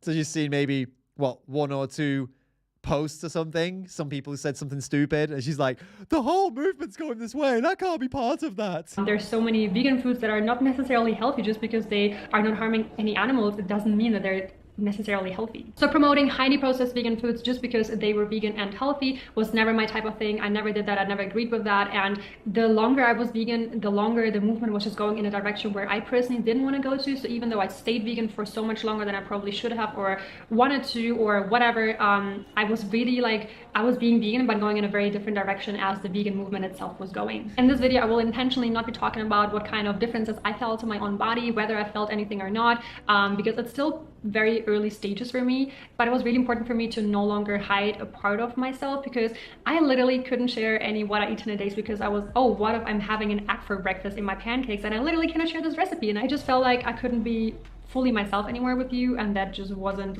where I wanted to go. So we've not got, so far we've got no actual reason for her to change, that she's changed, other than some vegan YouTubers that I liked are not vegan anymore, and I went to a restaurant and I struggled in this restaurant that didn't cater to vegans, and Beyond Burgers are not healthy, so that's why I'm not vegan.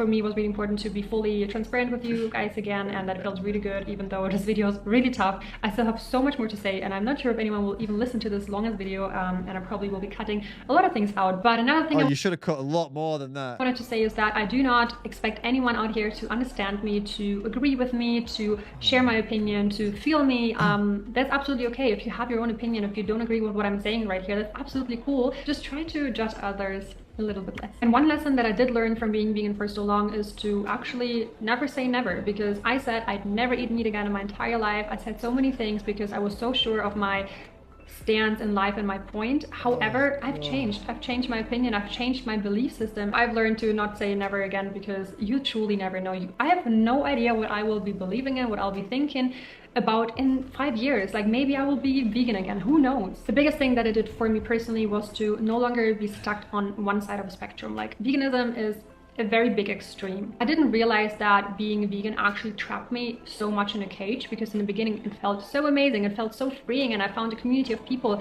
that believed in the same thing as I did. So it's so crazy, you know. Oh, just trapped in this cage of not wanting to put animals in slaughterhouses, just trapped in this cage. I truly did not realize that I actually was putting myself in a cage that I no longer felt like I belonged in. And I'm also not saying that being vegan is bad. The majority of the time being vegan, it felt like I was truly creating an impact. It's really nice to have a community. I learned a lot of things about nutrition. I learned a lot of things about myself. I had so much fun experimenting with all the recipes. But I would also be lying if I didn't say that as soon as I did incorporate some animal products back into my diet, it truly felt like I was able to break out of this cage. As I said, for me, the main reason was mentally. I felt like I was just no longer trapped in a cage anymore, that I was kind of not voluntarily inside. And it also truly taught me to be my own person, to be my own being, to live my own life, to stand up for myself. If I'd be living 10 lives, then heck yes, I would do one entire life being vegan, but I have only one life. So for me, being mentally restricted around food was just not worth it for me. And I know This is going to be hard for a lot of you to accept and to understand, but if you ever find yourself in the situation where you feel trapped in one side of a spectrum, no matter if it's veganism or diet choices or maybe something completely else, then don't let other people keep you in this cage. Like, truly stand up for yourself, your own being and person, and you're the only person who can get you out of there. One big question that I asked myself on my vegan journey, which Yes, we got journey. Boom! I knew it was coming. My journey. There we go. We got no animals mentioned. There's that one as well. She's not talked about what she was eating. She's not apologized. She did talk about it not being natural. She's not done energies. She's not done. Well, I think she did dramatic pauses in the beginning, but we've sped it up. She has no test results, but she's not said she has problems like that. Peer pressure. I don't know if she's quite gone over peer pressure.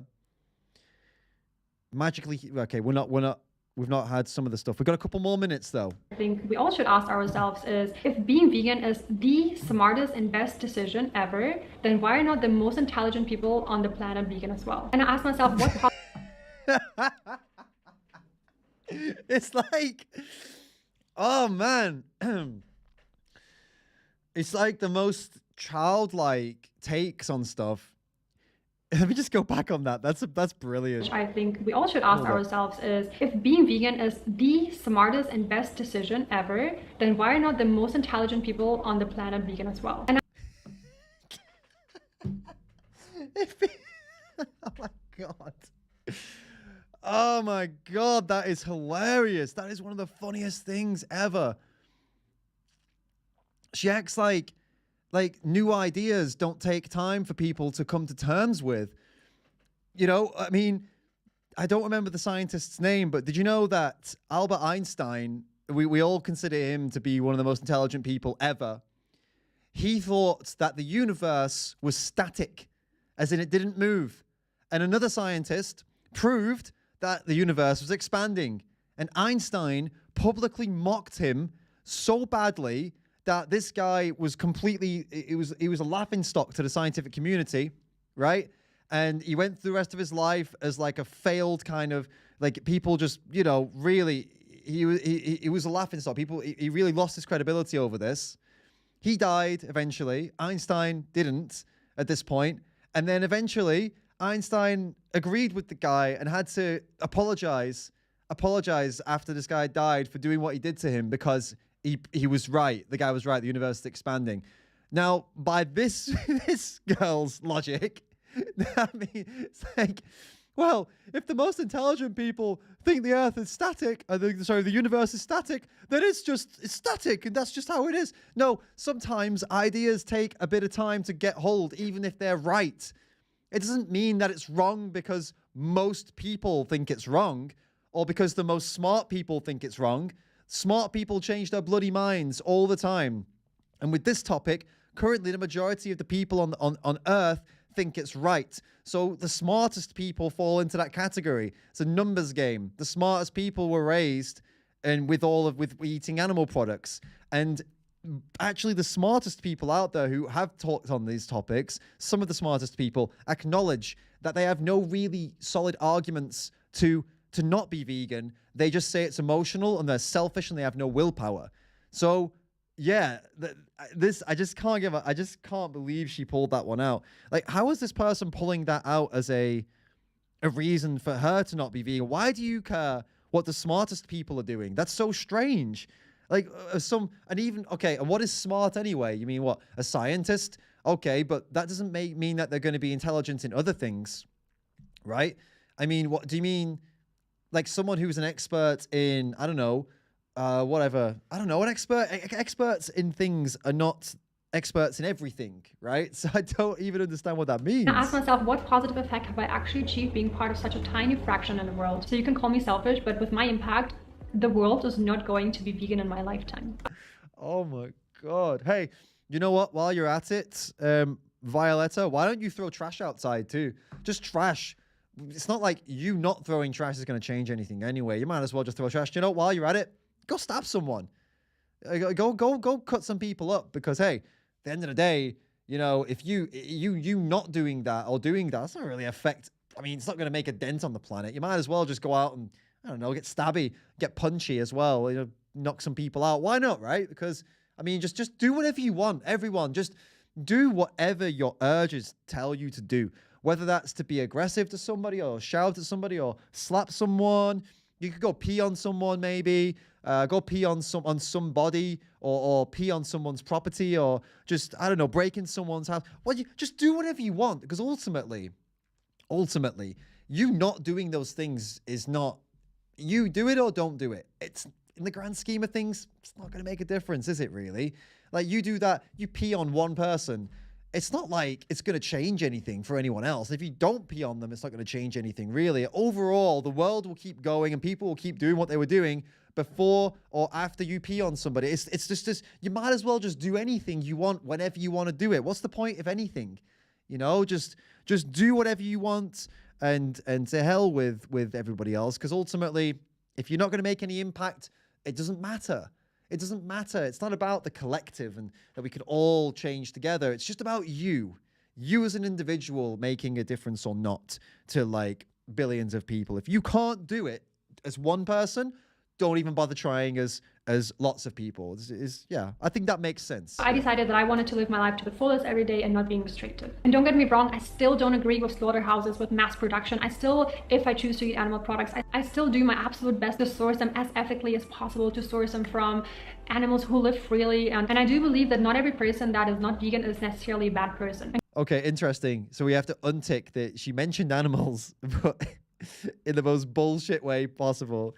I try to avoid factory farms. So you don't avoid factory farms. Just because we're not perfect, it doesn't mean that we're bad. So I know that in this video I haven't shared what I'm eating or what I've changed about my diet. And I'm not sure if I will because I don't know if this is interesting. I don't know if you guys want to know that. I also don't want to trigger so many of you because I do know that I have quite a large vegan audience out there.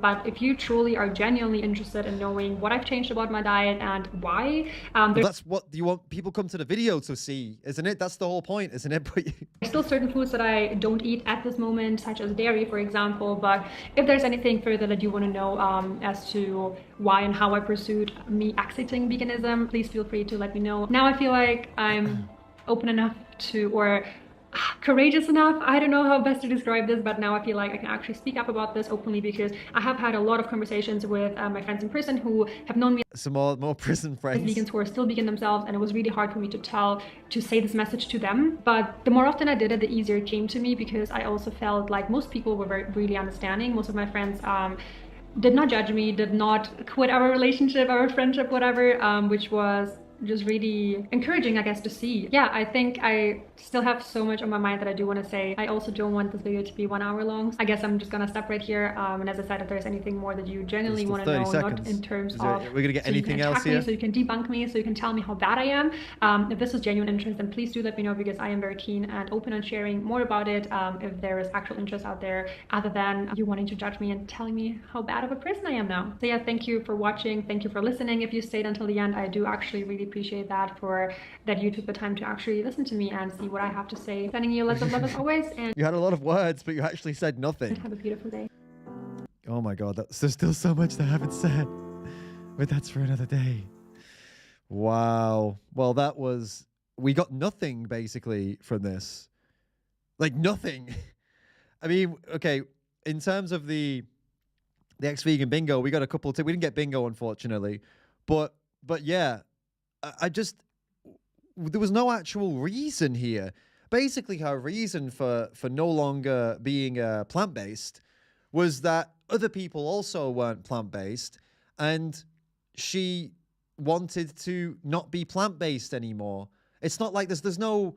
It's such a weak-minded thing. She's just so weak-minded.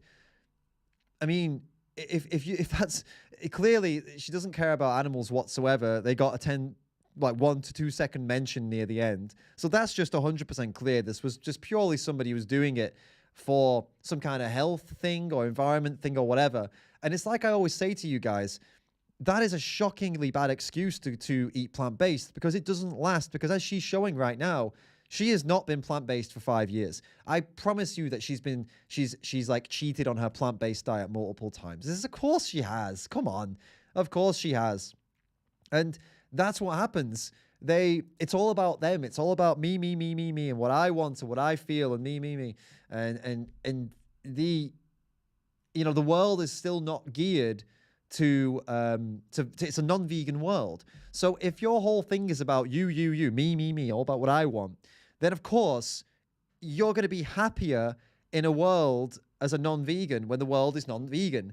Of course you're going to find things more convenient, and the food you grew up with is going to be out there, and you're probably going to find life a lot happier if all you care about is yourself.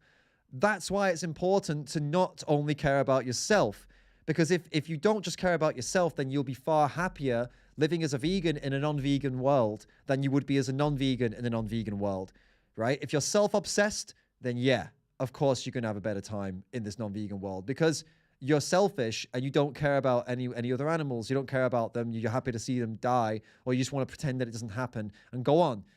But if you're actually an empathetic person, not self-obsessed and self-centered, and you think about what they go through, and you've seen what they go through, and you say, you know what, I'm a good person. I'm not going to support that. I'm a good person, and I don't want to be part of the violence. Then you are feeling better as a vegan in a non-vegan world, of course, and you would feel even better as a vegan in a vegan world. But unfortunately, we have to deal with the cards that were dealt. We don't exist in a vegan world at this point. So ultimately, yeah, it tells you more about her than it does about veganism, because ultimately her issues are not with veganism. Her issues are with herself. She's self-absorbed, self-centered, and that's why she is switched back to putting animals in slaughterhouses.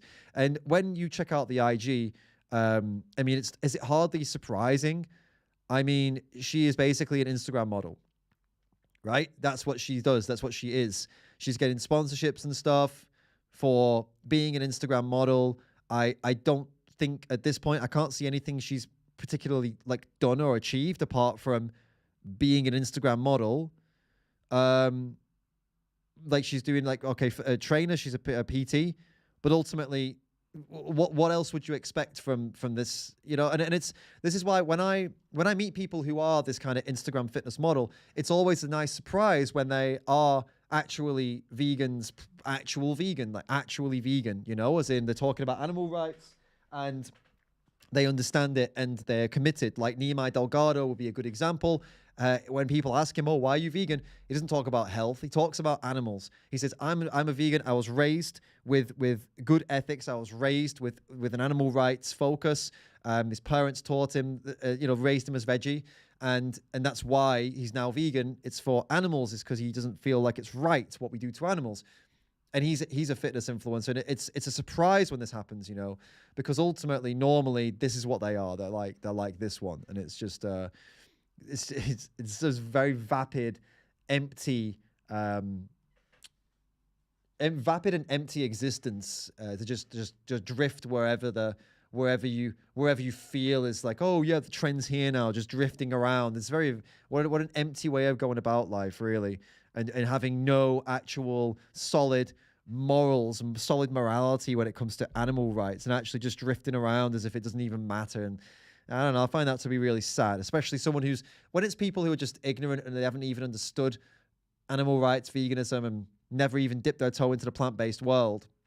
Then it's like, okay, it's not forgiven, but you understand they're coming from a place where they don't think about this stuff. But with someone like her, she's clearly thought about it at least a bit. It's just, you know, it's super disappointing, huh? Okay, I've gone off. I don't even see your comments right now. You're asking me, do I use a billion? Yes, I use a billion. I've not used it in a long time, but I've done reviews on there and I've promoted it to you guys loads as well. You guys have done loads of reviews on there as well. We've raised quite a lot on a billion for charities. So yeah. Yep. If you already typed a question, then type it again and I will pick it up. Because I'm not going to go back through the chat to get questions. So just copy paste or just retype it up, and we'll check it out. And also, I'm going to be live for a little bit longer. So if there's anyone in the chat that is some kind of like a troll or numpty, then guys, remember to let them know that they can come on. We can have them on here and they can show everybody how much of a numpty they are. Or genuinely, if they're genuinely not, just want to talk about veganism, not only anti-vegan numpties. If there's anybody in the chat or watching right now who's not a vegan who wants to discuss veganism, you are welcome to come on and talk about veganism, as well as any numpties. So you can always point them there. All they have got to do is click a link and they pop up on Google Meet. And then we can video. They can come in. Easy as that. One click, pop, and we're in, and they can get on here and chat. So remember to let them know, guys, if there's anyone in there. Right. All right. Oh, did I read this one out already, Jose? Yeah, no, I didn't. Sorry, Jose. Thanks for the super chat, mate. I missed it earlier. So you said she wonders why the community... Did I read this one out? Did you? Yeah, of course you did too. Cool. She wonders why the community is upset with her when she was never a part of it to begin with, but claims to be. So yeah, sorry it's annoying to listen to these so-called ex-vegan. Yeah, totally. That's exactly what it is. Ultimately, the community... It's not. It doesn't really give a shit about her. It's not. That's not what people are upset about or talking about. They're upset because somebody who claimed they championed veganism actually didn't ever, and it was all about themselves. And now they're going to go and abuse animals. That's what they care about, White Crow asks, David, have you made any relatives vegan? Well, my mum's already vegan. My youngest brother's already vegan. And my middle brother is veggie, and I've tried to talk to him about veganism, but unfortunately, I'll make a video about this soon. The last time we discussed it, it was really bad. It did not go well, and I'm going to make a video about how badly it went, because I think it's important to, I'll just be honest with you guys and tell you in the video what happened, because it was pretty bad, and the lessons I took from it as well. But yeah, no, I've not, because I have a pretty small family unit. I'm not in contact with any extended family at all. It's just my mum and my brothers, and that's it. So I've not had an opportunity to try and make any of this vegan. I have made good friends vegan, though, through my posts and videos, so that's cool. Are you married yet? Yes, is the answer to the question. Yes, we are. What are your biggest stresses in life? Honestly, I don't know whether to answer this honestly or not. But I guess my biggest stresses in life, honestly, if I'm being straight with you, it's actually how to answer this. I don't know. I find I'm not a misanthropist at all, by the way. Don't hate people. I don't subscribe to that. But I think my biggest stresses in life would probably be, in general, people, because if I think about things that stress me out, that usually reverts back to somebody being bad. As in, there's a lot of people out there who are either, they're incompetent, or they are, arrogant, or I don't know how to put it, ignorant to things, like not just within veganism, but like in daily life. There's just a lot of people that just don't do what they say they'll do, or let you down with a job, or you go into them for a service and they don't. I just feel like these are my biggest stresses in life in general, no matter what it is, whether it be my work or whether it be my personal life. People tend to stress me out. So for some more examples, if you like, I get stressed about people. I don't know, I hate smoking, and people tend to be super. They don't care about people around them when they smoke. That really stresses me out because I don't want to breathe it in. It makes me cough. I don't like it. I don't want to smell of it. I don't want to smell it. I don't want it anywhere near me. But people tend to do that a lot. Or for example, when you travel, you take a bus, people cough and splutter, and sometimes they don't actually put their hand there, and they just fucking sneeze outwardly. These are things that stress me out, to be honest. If there was one thing I would pick apart from, aside from the veganism and animal rights stuff that stresses me out, that would be it. And then if we're going to include animal rights and veganism, then of course my biggest stressor in life, or the thing that I try to change is of course the whole non-vegan world of that I'm trying to change. And obviously it stresses me out because it's an uphill battle we have here, and if it doesn't stress you out, then you're I don't know, if the battle we have to fight doesn't get you stressed, then you're not aware of the battle, right? It is incredibly stressful. But I thought that would be the obvious answer, so that's why I gave you the kind of second answer there. Yeah, good question. Thank you for it. Lily Veg, thank you for the tip, and says this ex-vegan vid was disappointment. She doesn't even mention acne. True that. I thought acne may come up, but nope, it did not. It did not. That was a great video, wasn't it? Phew. Do you like alternate history? I don't know what that means. Does that mean do you mean like what's it called? The ancient what was it called? The series on Netflix. That one you mean? Ancient Apocalypse. Yeah, I do like that. That was fun. That was a really cool series. And I believe that guy really believes what he's saying when he talks about this ancient civilization that could have existed. And I mean, it's hard not to take him seriously, even though I know nothing about archaeology and stuff. He's very convincing, and I've seen him debate people too, and they tend to do quite badly. They get very upset with him rather than actually just proving him wrong, which is a sign that they could be wrong, right? So that's pretty cool. So yeah, I think it's pretty cool. I watched that whole series on Netflix. It was really cool. Yeah, enjoyed that. Gareth is asking, when are you coming back to the UK? Are you going to do any meetups? Gareth, I will be back in the UK for the vegan camp out this year, July 28th. I will be there. I'll be giving a talk at the vegan camp out, and I absolutely will be meeting people in the vegan camp out. If people are interested, if you guys are interested and you want to do actual, like a hangout there or something like that, then, actually what would be the most easy thing to do would be to arrange that for directly after the talk. So once I get the time for the talk, I will give the time out, and I'll arrange like outside of the tent maybe, or the building, to have maybe some kind of mini meetup, say hi to everybody who wants to come and say hi.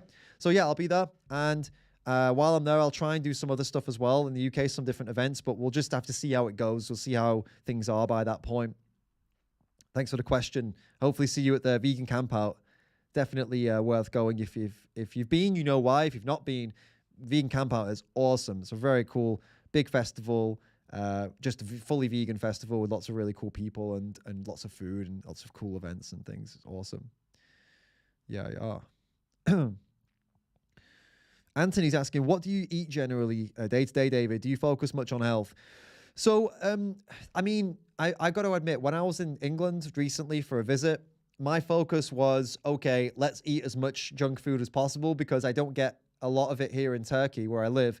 And there's this stuff here, but it's just not very good. So it forces us to make stuff ourselves. Well, when I say forces us, Annie takes care of the food, and for like 99% of the time, and occasionally I'll cook. So I just don't like cooking. I'm not good at it, and I don't like it. I get stressed. That's another stressor. Cooking stresses me out. I don't know what to tell you guys. I did it, when I was before Annie, before I met Annie. And obviously also before Annie wanted to do this, I did cook and I was okay. But I just, for me, this is a whole different topic, but for me, cooking, I feel like when I'm cooking, I feel like, I could be doing stuff online. I could be doing work right now. I could be making videos. I could be scripting. I don't want to cook. I just want the food to just be bam there. And then unfortunately that led me to eating, potentially in the past junky foods, although when I was training and stuff, when I'm training, when I'm doing the gym, when I'm running and things, I eat healthier. But when I'm not, I eat worse. It should be the other way around though. But anyway, I've rambled. To answer your question, what do I eat day to day? So today we had, for my lunch, for breakfast, we just had some toast. And we actually took, so the vegan junk food has come back to Turkey with us. So we had some vegan cream cheese, which we can't really get here, not the good stuff anyway. So just some toast with vegan cream cheese. That was like a snack in the morning. Then we had pasta with falafel and tahini. Tahini, for the pasta sauce and falafels. That's like a really calorie dense meal. And that was solid. That was a good meal. What did we eat yesterday? Yesterday we had, for dinner, we had this Asian noodle dish. So kind of like it's tofu, broccoli, some other vegetables like peppers and things, and some noodles. Quite big portions as well. And what else was yesterday? I can't really remember. I think I had avocado toast in the morning. And what was lunch yesterday? I think we had quite a late lunch actually. I don't remember.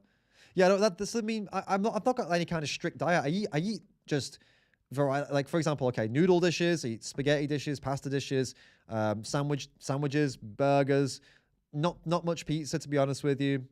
I'm a big fan of potatoes. I love potatoes. I like boiled potatoes. I love Like roast potatoes, obviously the fries, but that's not really, don't recommend just smashing the fries, guys. What else do we have? Yeah. And I used to, like I said, when I was eating healthier, when I was training, I trained for a marathon and then also marathon then to go to Everest Base Camp only 2 weeks apart. So I was, but back then I was whole food plant-based. I was just literally smashing the whole food plant-based diet. And it was great. I loved it. And the only reason I don't do that now is I'm lazy. And that's basically it. That's the only reason I don't do it now. So yes and no. Healthy sometimes, unhealthy other times. I could definitely eat healthier. But right now, I'm not too much focused on the health side of things right now, to be honest. But I'd like to be. Like I went for a run yesterday, pretty good. I was fine running. But I do miss that level of fitness that I was at back when I used to have a fitness channel, by the way, guys. Did you know this? I used to be called Skinny Vegan Fitness back in the day, and I was very fit back then. That was only a couple of years, like 2018. I was honestly I was constantly working out. I'd like to get back to that, but then I won't have enough time to come here with you guys if I do that. So something's got to give. Thanks for the question, mate. Good one. Rambled a bit about that one, eh? VLAM asks, how many languages do you speak? I only speak 2. I speak English and Spanish. And the Spanish is shaky at this point. I used to be good. I used to be fluent, but I don't know if it's so fluent anymore. I could give it a pretty good go, though. Akshita says, hey, David, how to balance a good, healthy lifestyle with stressful work life? Well, as you just heard, I'm not so good at it. But the good thing to do, though, honestly, is just to make sure you take breaks, complete social media and technology breaks. Try and get away from the phones and laptops for at least like a day. If you can't do a day, a couple of hours at least. I'm pretty bad at that, but that if I took my own advice, I'd be a lot better. This is the advice that I give myself, but it's hard to stick to. I'd say, one thing we do stick to most of the time is no laptops in the bedroom. It's really important. And occasionally we give up on that. Like weekends, we tend to be a little bit flexible with it. But yeah, no laptops in the bedroom is good. Like no scrolling, no phones in the bedroom, ideally, unless you're going to research something like, I just got this great idea. Let's go find it. Or I'm going to write something down. Then, okay, use your phone in the bedroom. But these little tips are really useful to help you disconnect. Basically, the answer I'm going to give you is it's very important to completely disconnect from the work life as much as you can, basically.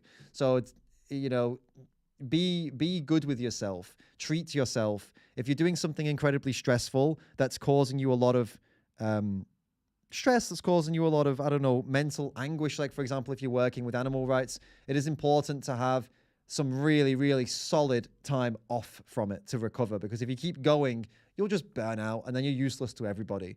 You've got to make sure that you work hard. You've got to play as hard as you work. There you go. That's the takeaway. Play as hard as you work. And that's not a common or it's a controversial thing to say within veganism and animal rights, because lots of people seem to think that if you play as an animal rights activist, i.e. if you take a break, if you go on a holiday, then they see that as a bad thing. But the thing is, if you as an activist, a vegan, animal rights activist, somebody who's doing this kind of work, whether it be outreach or investigations or whether you're editing videos or whatever it is, if you don't play as hard as you work, you will be useless in a matter of months. You might get away with a couple of years before you have to have a stop for your mental health. But in my opinion, it's better to have those intermissions and play hard and do things you love, alongside the work. So do work and do something like that. Do work, do something like that. You can maintain that for a lot longer. So I highly recommend that. All right, I think I'm way back behind on your questions, guys, but do keep them coming. It seems we're on a bit of a roll now, but I'm way back. Wow, you guys have been going at it. You guys have been going at it. Are you debating in here? Is that what's going on? Okay. But try to at me, maybe, guys. I think when you at me, my name comes up in blue for me, so I'll be able to see that you've asked me a question. It'll make things a lot easier. And of course, if I'm not answering you, if you want to ask a question, then you just use the Streamlabs and it will pop straight up and I'll answer it immediately. It's the other option for you, right? Yeah, you guys are just like having a good old... Oh, Annie's talking. We have curries, Annie. Yes, Annie, you're right. We eat curries as well. with these. We got some cool Indian curry mixes, like Indian pastes from England as well. So they've been really nice. With what we had the chickpea, we had the chana masala the other day. That was awesome. Love chana masala. Gareth Cook says, David Rams, what's the difference between a strict/extreme vegan and a vegan? It's a good question. Right, where did this come up? So, okay, I would say, right. So what people say when they talk about, I don't know, strict or extreme vegans and vegans, I'm going to burp. Excuse me. Ultimately, what they're trying to say is there are some vegans out there who are, for whatever reason, just a bit of a pussy. Just a bit of a pussy, just a little bit of a pussy, bit of a pick-me. And I don't hate these people because I was one of them, right? And I don't hate them.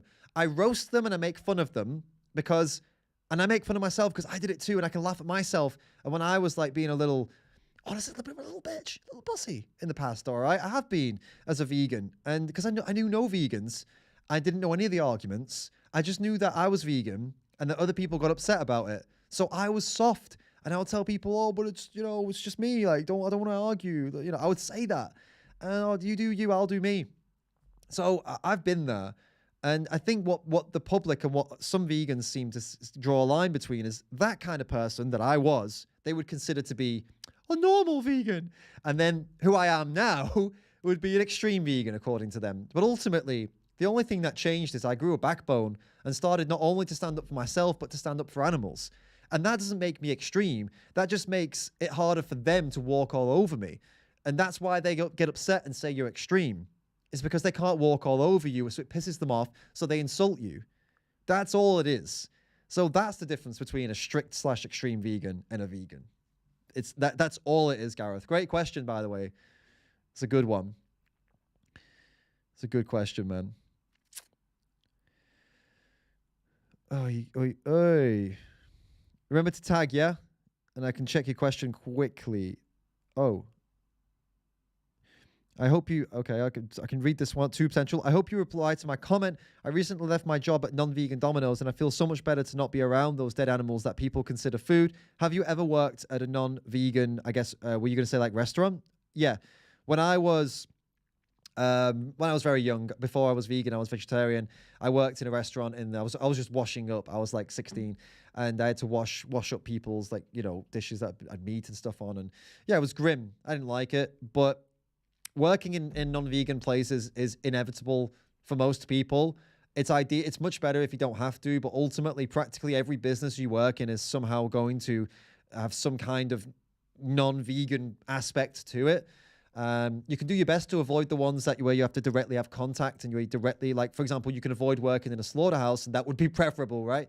You could avoid working in restaurants if you can, but in a lot of places, restaurants is the only work that you can get if you don't have some kind of qualification. So we live in a non-vegan world, and sometimes these things, it's got to be done. You've got to compromise. You've got to make money. You've got to live. You've got to survive. And no one's going to beat you up for working at Domino's Pizza as a vegan. It is what it is. You do what you got to do, and you keep an eye out for a better job. I mean, that's what most people do. Even people who aren't vegan are doing the same thing. They work in jobs that they don't like. They don't even agree with what they're doing. Sometimes they don't even like the company. Don't like what the company does. They're always keeping an eye out for the next thing that is going to be like a step more towards what they want. And that's what I recommend if you're a vegan in a job that you hate. That's all you got to do. Stay strong, because it's a shitty world for vegans with this kind of stuff. We've got to make do with what we can do, what we can get, right? How has life been since you became a lion? Ethically based ex-omnivore. It's been rough. It's been rough for sure. There's been moments where I thought about quitting, especially when I looked at all my non-lion friends and I see them eating all this vegan food like fruit, which I love. And I'm looking at them like, oh my God, I wish I could eat the fruit, but I can't because I'm a lion. So apart from that, it's been pretty okay. Yeah, there's been a lot of benefits, but thank you for the question. I'm really happy to see you still supporting me with my transition to lionhood. A lot of people turn their nose up at me about this, and they look down on me on their high horses and you shouldn't, And so I'm happy to have you guys' support. I appreciate it. There's a lot. I'm going through a lot of my old videos right now, and I'm making them suitable for shorts. So you're going to see a lot of the old skits coming up, guys, which is going to be a lot of fun. All right, you guys are just debating, which is good. Keep it up. You keep that debate going, guys. Play as hard as you work. Yeah, I'm that far back. I'm that far back. I'm trying to catch up to you guys and read at the same time. This is rough, you know. Oh, okay, there's a question. I got the chat just jumped forward. So I'll tell you what, from now on, if you don't tag me or you don't use Streamlabs tip or super chat, I'm not going to get your question, all right? You're going to have to tag me or tip to get a question over here because I can't see them otherwise, all right? Anton's asking, do you play Hearts of Iron 4? I have no idea what that is, Anton. I'm sorry, mate. And ask Simon to come on stream or shut the fuck up. Well, someone said he was a 16-year-old, so I'm not really interested in bringing some little 16-year-old troll up here. But hey, look, if he wants to, this guy you're all debating with, he could do, but I've got a feeling he won't do because most of the kids that come in the comment section and chat shit that, I mean, the guy's got an anonymous profile pic, probably a fake name. This is what they do, you know, so up to you guys if you want to keep engaging with any troll. Obviously, it's always up to you if you want to engage with trolls in my live chat, but hey, if it's unproductive, then, you know, I wouldn't bother. Up to you. David, have you ever struggled with weight? I want to gain weight, but find it hard. Struggled, like, to gain weight. I mean, I've got I think it's called endomorph body type. You might have the same thing. Is endomorph? No, maybe I'm getting that mixed up. It is. Oh, it's right. I got it right. Is that the one? No, that's not me. That's not me. What's the one? That's the other one. Ectomorph. Is that me? Ah, yes. I've got the ectomorph body type. Do you guys know what that is? I'll explain it to you, and then this will kind of... So... Oh, that doesn't help. Hold up. Oh my God. I just wanted to show you what... Okay, fine. Forget it. I'll just read something out instead of looking at the photos. Okay, here you go. So here you go. That's me, the first one there. That's ectomorph. That's my body type. And then I'll explain to you what it means. Ectomorph, here it is. An ectomorph is typically skinny guy. Ectos have a light build with small joints and lean muscle. Usually ectomorphs have long, thin limbs with stringy muscles. Shoulders tend to be thin while with little width. Now, like, that's not... I don't fit that completely. My shoulders are very wide. But I'm definitely not that middle one. Mesomorph, because I don't believe I am. Wait a minute. Large bone structure, large muscles, naturally athletic physique, easy to gain and lose weight. See, that's not me. This is me here. So typical traits of an ectomorph. Delicate frame. I wouldn't go that far. I mean, geez. Hard gainer, though. That's for sure. Flat chest, I was, but I'm not anymore. Small shoulders, no. My shoulders are pretty big. Thin, yes. Lean muscle mass, yes. Hard to gain weight, yes. Fast metabolism, yes. So I fall into that category. Maybe you fall into that category too. The only ways to, like, get out of this category, or not get out of the category, but the only ways to gain weight as somebody who's in that position is, honestly, you've got to eat like there's no tomorrow. I'm talking the amounts of food you need to consume. It's just next level ridiculous. Like when I was trying to put on weight, at one point I put on weight and I got pretty, like, I had a good chest, I had good muscles, it was good, and I was heavier. But the amount of food, the amount of meals, it was just mad. It was like now I eat 3 meals a day, and with this, it was more like 5 or 6 a day, and the portions were bigger. It was feeling full all the time, but still eating. And it's bulking. But for a hard gainer, it's even harder for someone like you or I. It's, you know, an average, like the other type of body type, even they would find it hard to gain weight. But for our body type, it's even trickier. So you just got whatever you think you need to eat. If you think you're eating a lot, add another like double it or add another half to it, and that's what you need to be consuming. And training as well. Training, people think that working out will not help you gain weight. That's not true. If you're doing compound lifting, like weightlifting exercises, whether you're a guy or a girl, that will help you put weight on. And if you're a girl and you're worried about getting too muscular, then you don't worry about that. With weightlifting, you won't women, it's a lot harder for a woman to get like, you know, veiny and muscular than it is a man. You would need to seriously put some insane effort in to get like that. So I wouldn't worry about doing some basic lifting. You're not going to turn into some kind of super masculine woman or something like that. So that's a myth. So I recommend that. So eating a lot, make sure you get good sleep, of course, drink enough water, and train like weightlifting type training. So weights, and try and increase the weight and over time. And that's how I'd recommend to try and put weight on. That's not an easy answer, but hey, it's not easy for people that, you know, hard gainers. It's tough for us to put weight on, and that's the only way I've found that worked. Eating stupid amounts and training at the same time. I did it, and I lost it because that's the problem with people like us. You train really hard, you eat all the food, and then you stop for a couple of weeks, and most of it's gone. The weight goes and the muscle goes. And you're like, for fuck's sake, what was the point? It took me months to get that. Fortunately, it's easy to get it back again if you jump back into the gym again and start eating well again. But yeah, it's rough. Yeah, it's we got anyway. I guess you guys have been commenting on that. Are any of you guys in the same boat with the ectomorph body type? Anthony's asking, do you have any predictions on how many years it will be until veganism becomes normal in the world and not something of the minority?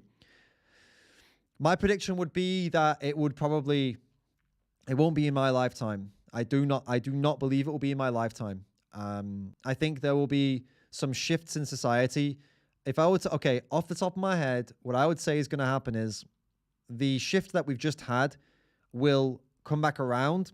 As in, I think we might go the other way, unfortunately, for some time.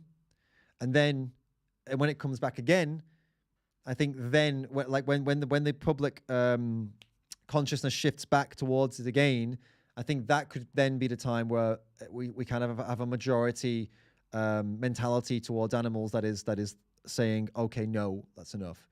Because I think tell me if I'm wrong, but I think with like most kind of social consciousness movements, they face backlash, and at times the backlash can kind of overwhelm and seems like it's gonna, goes backwards. But then when the ideas come back again, they come back stronger, and then it wins, right? There's a lot of movement with ideas in society, and what people do and the actions they take, and I think this is what I would guess. So years wise, I couldn't give you a guess. I mean, I would hope it was tomorrow, but I think if it's not my lifetime, and it could potentially be I couldn't put a number on it. I'm sorry. I don't want to bullshit you. I couldn't put a number on it, but I think there's going to be a lot of change before we get to that point, and I don't think it will be in my lifetime. That's the answer I can give you, Anthony, which doesn't really give you a year's number, but ultimately I wouldn't feel bad about what I just said, because what we're doing is we're building the foundations for this world. We are building a movement and a consciousness that is ultimately in the end going to win, right? And that's what we've got to do now. We've got to that's our job right now. And if you want to believe that you can achieve a vegan world in your lifetime, go for it. I'm not there with you, but at the end of the day, we're still on the same boat. So yeah, that's where I'm at. So let's keep on building, Anthony. Let's keep on doing that.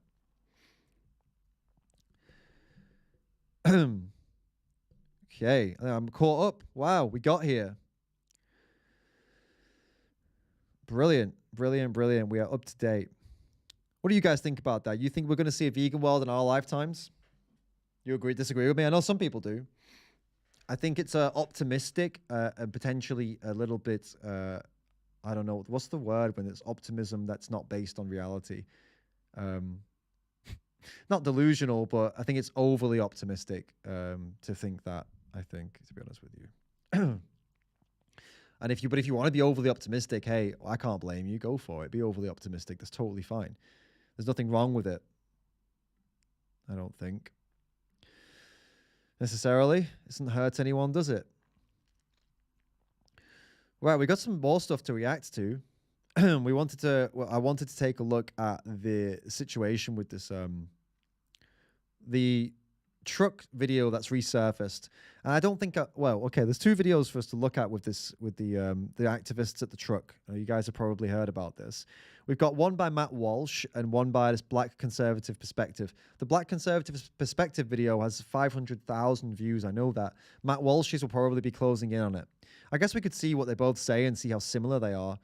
Let's start with this. So this Black Conservative Perspective, it's called, and it's titled "Vegan Activists Get Rude Awakening for Attempting to Block Based Slaughterhouse Truck Driver." This guy's got 500,000 subs and the video's got 500,000 views, which is just wild. And the video that they're even talking about here is 5 years old. So it's not a new video. It's just resurfaced and it's gone viral, and everyone's going on about it, I've noticed. I don't understand how this happened. I mean, this is the thing with videos, this happens, doesn't it? But we can have a watch now and see if he's got anything reasonable to say or not. Most likely not. Yeah, let's dive in. I don't understand that, and I feel everything, bro. But look, man, holding up traffic, they don't do nothing. That's what we do, bro.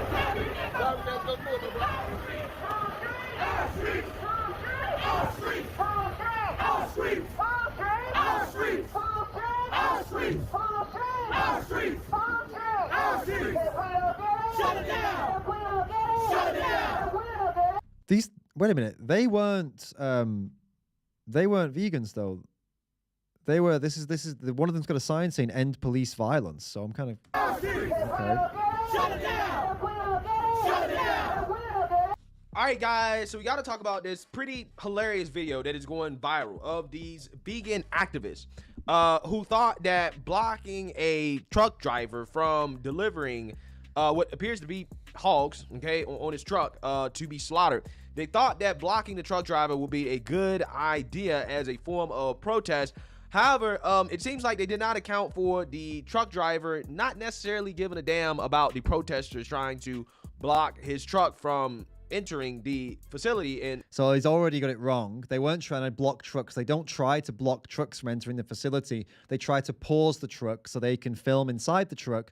And some of them don't even film. Some of them just want to give some love to the animals. So yes, it's not necessarily the most I don't know, effective activism if you're not filming.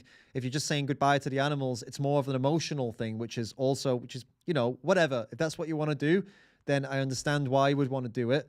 But and I've done it myself, by the way. But it's not, the point is not to block the truck. That's not the point. So he's already completely misunderstood what these people get out there to do. Him doing his job. Take a look. Standing here in front of a Fearman slaughterhouse where 10,000 lives are taken daily, 10,000 innocent lives slaughtered here for no more than the taste buds of humans. Here we have the truck approaching where approximately 300 animals are stacked into this truck. We're gonna stop this truck so we can bear witness. So he even says it. We're going to stop this truck so we can bear witness. He even says it himself. So he's not trying to block the truck like this guy says, so block the truck as a form of protest. No, he's trying to pause the truck for a few minutes so they can bear witness, which is what I just said. They say goodbye to the animals and they try and film them. And we'll go forward. Basically, the truck bashes into them.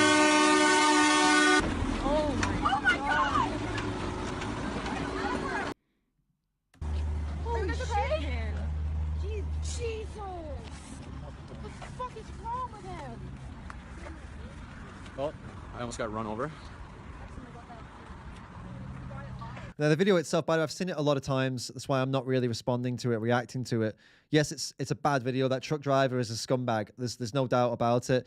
I'm going to save my comments because I could go on and on and on now, but I want to see what this guy thinks of it before I start going, you know? Let's just get through. Fucking lunatic. Want to stop?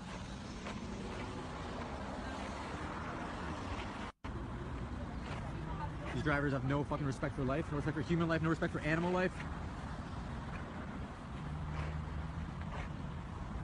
Psychopath.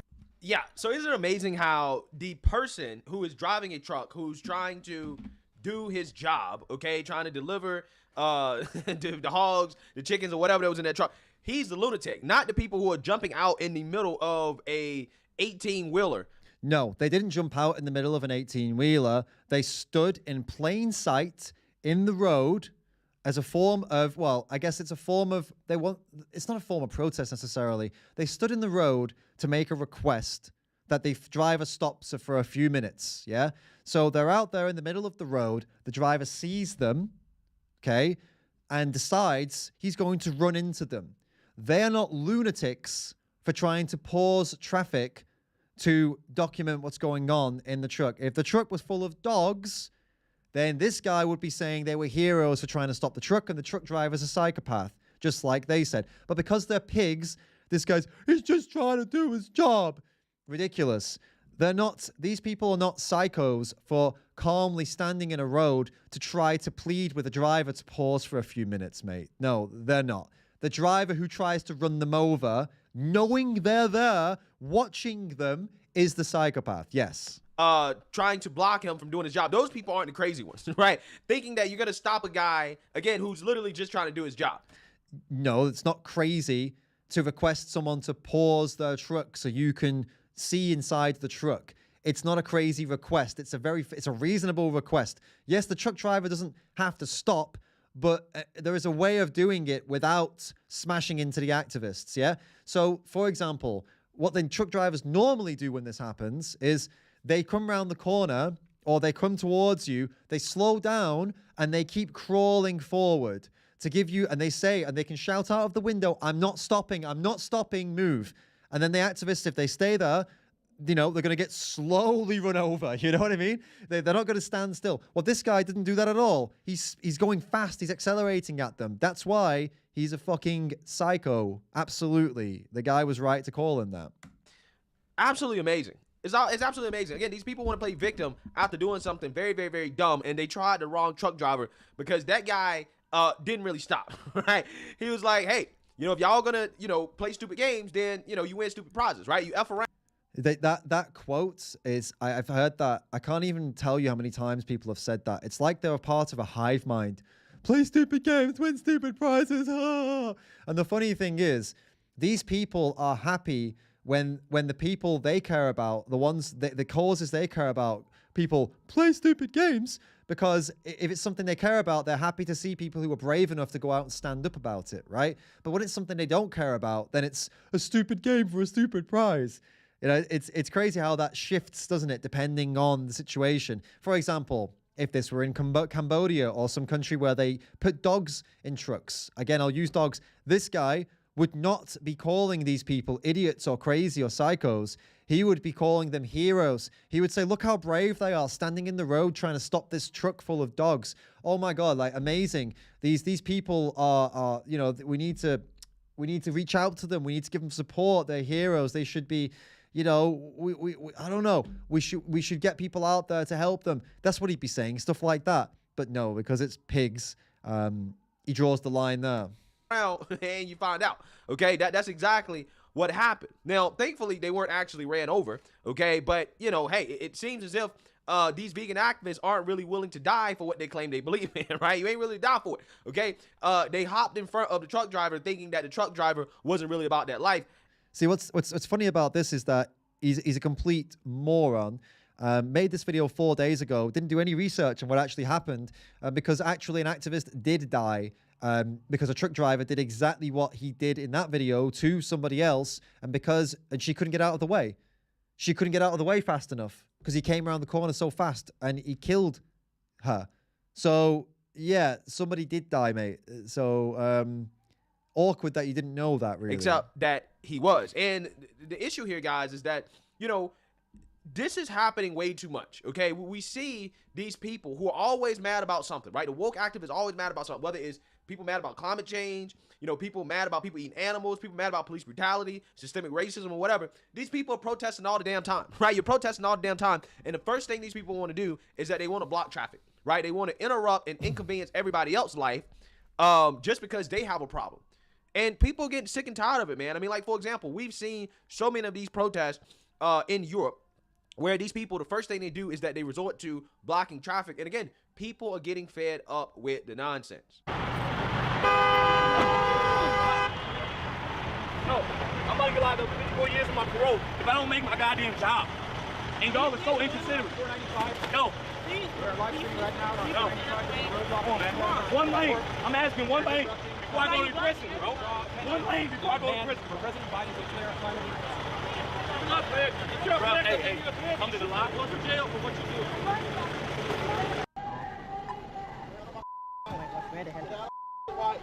Stay out of my Yeah. Again, I think people are getting fed up with this, okay? I think the average person is tired of the protests, tired of these people always complaining and whining and crying about stuff. See, he's done what all conservatives are doing right now is they're tying animal rights activists in with climate activists, in with other movements that have nothing to do with animal rights at all. And basically, he said it earlier, woke activists, vegans, blah, blah, blah, blah, blah. And this is what I'm trying to get through with this channel, with what I talk about. And I see that people make this mistake over and over again. And it's really, really frustrating because honestly, the climate activists, a lot of the times, they're massive, massive hypocrites, and they're being called out for it continuously over and over again. It's laughable how hypocritical some of these people are and what they do. You know, they go out, like, it was one protest I was at. They went out to protest about the climate. You know what they were using to protest about the climate? They were using a riverboat that was running on petrol, and it wasn't like some kind of new fancy kind of riverboat with some nice, you know, system to filter out and use the petrol. No, it was like a really old kind of engine that was spitting out so many fucking fumes. And it was like, you know, so look, I see a lot of the critiques of the other movements he's mentioning there, and I see why people are frustrated with the blocking of the traffic and things like that. What he's mistakenly done here is he's assumed that the vegans in this case were trying to block the traffic when they weren't. They were asking the driver to stop for a few minutes so they could just go over and say bye to the animals and film a little bit. And then they were going to let the driver go. They weren't blocking traffic. Blocking traffic as a tactic is a whole other topic as to whether or not that works. I'm actually going to have Nathan McGovern on the podcast to talk about this because he's doing that over in England. They are actually blocking traffic and stuff like that. I'm going to have a good discussion about this with him and raise my concerns. But I understand there are concerns. But what frustrates me pisses me off is conservatives like this guy. They just put us all in that same bracket, and it's just not correct. It's just not. We're not basing what we do on some climate science or some twisted media nonsense where they've got everybody angry about one thing that happened when there's like loads of other things that are happening that are worse or just as bad. And no, that's not what we're doing when we talk about when we're vegans. We're not twisted or propagandized and things like that. No, we're vegans because we actually open our eyes and see what happens in these industries. We've been in the farms. Or if you've not been in the farms, you've seen the documentaries, you've seen the footage that people have taken from these places, and you've decided that, wow, I can live without all of that, so I will live without all of that. And then the next point is, well, this system is sick and we need to do something about it. We need people to realize this. And so some people go out to the slaughterhouses and try to film the animals going in, which requires the slaughterhouse truck driver to pause for a second or just a minute or two. It's not a big deal, right? Some people go out and do outreach and try and talk to people on the street. Some people do further investigations into farms and slaughterhouses to expose more of what's going on in there. There are many, many things that people do, but this is not some political thing or some media-driven event that, you know, people like posting black squares or something. Like, that's not what we're doing. We're not just following some fucking trend here that people have put out and told we all have to do this. This is the current thing now. Or it was, you know, last month it was everybody's arguing about the V, you know, with COVID. Or the month before that, we're all arguing about BLM, and now we're arguing about Russia, Ukraine. And no, that's not what we're doing. Veganism. We're not following some weird kind of woke, what do we need to do now trend. This is not what it's about. Animals are being abused and killed. Whether people talk about it or not, that's happening every single day. There's no, you can't contest that. This is happening. It's just the reality. That's what we're against, and that's all we care about. So I hate it when people tie us in with all these other woke issues as if we're the same. It's not the same at all. It's completely separate. And it can, some people connect it, some people try and connect it, some people like to operate in both, more than one of these worlds, fine. But that's not what it is, though. You can connect it if you want, but ultimately it doesn't require any connection. And I don't connect them for sure, you know? So hope that, I don't know if that was coherent or not. But the point is, these conservatives do my head in with this stuff when they just conflate it all, put it all together as if we're all one big group of people. We're absolutely not. And then the first thing they want to do, again, is inconvenience everybody else's life to make people pay attention to what they're crying about. And the problem is that you're not changing anybody's mind, right? You're not changing anybody's mind. That's not true. Lots of people change their minds. For example, in Melbourne, Australia, they blocked down the city centre. They actually blocked loads of streets in the city centre. And all they did was held signs saying, like, watch Dominion. New documentary came out. They got about, I think in like 1-2 days, they had something like 30, 40,000 or maybe 300, 400,000. I can't remember exactly what it was. Basically, from that event, from blocking the roads, they had thousands and thousands of people watching Dominion. So, no, what's his name, this guy? Whatever. You're wrong. It does work, actually. It does change people. People actually do the research because this stuff hits the news, hits the media. It inconveniences people for a couple hours, makes a massive impact. So you're just wrong when you say that. Or opinion with your protest. If anything, you're making people more pissed off, and they're probably more likely to disagree with you and your cause by doing this. Okay? You're not going to make me stop eating meat, right? Because you protest in the street. Okay? I'm going to eat meat for the rest of my life. And it's just like a child, isn't he? Nothing you do is gonna stop me from doing what I want to do. I'll do it for the rest of my life.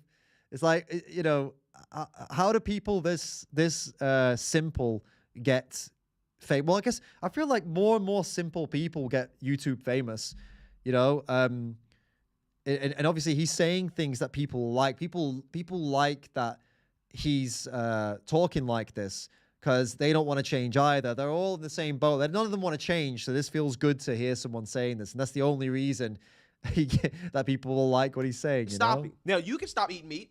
Do you, right? That's fine. That's your freedom. That's your choice. But you can't force other people to not eat meat just because. You can't force. Who's forcing who? They tried to pause a truck for a few minutes to take some footage. What are you on about? And he was making his own video to post on his own social media. How is any of that forceful? You believe that you're going to save the world by not, allowing people to eat meat.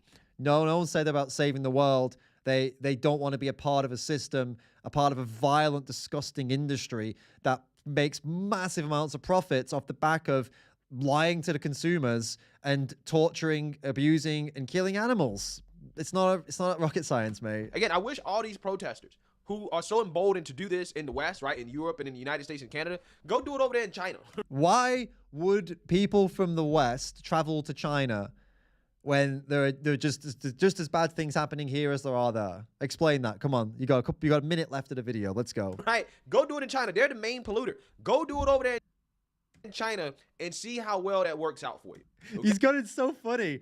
So he's getting mixed up. He's talking about, and this is what I mean. Honestly, this guy's an idiot. He's confusing environmentalism with veganism because he's so used to arguing against environmentalists that he's like, go to China, they're the biggest polluters.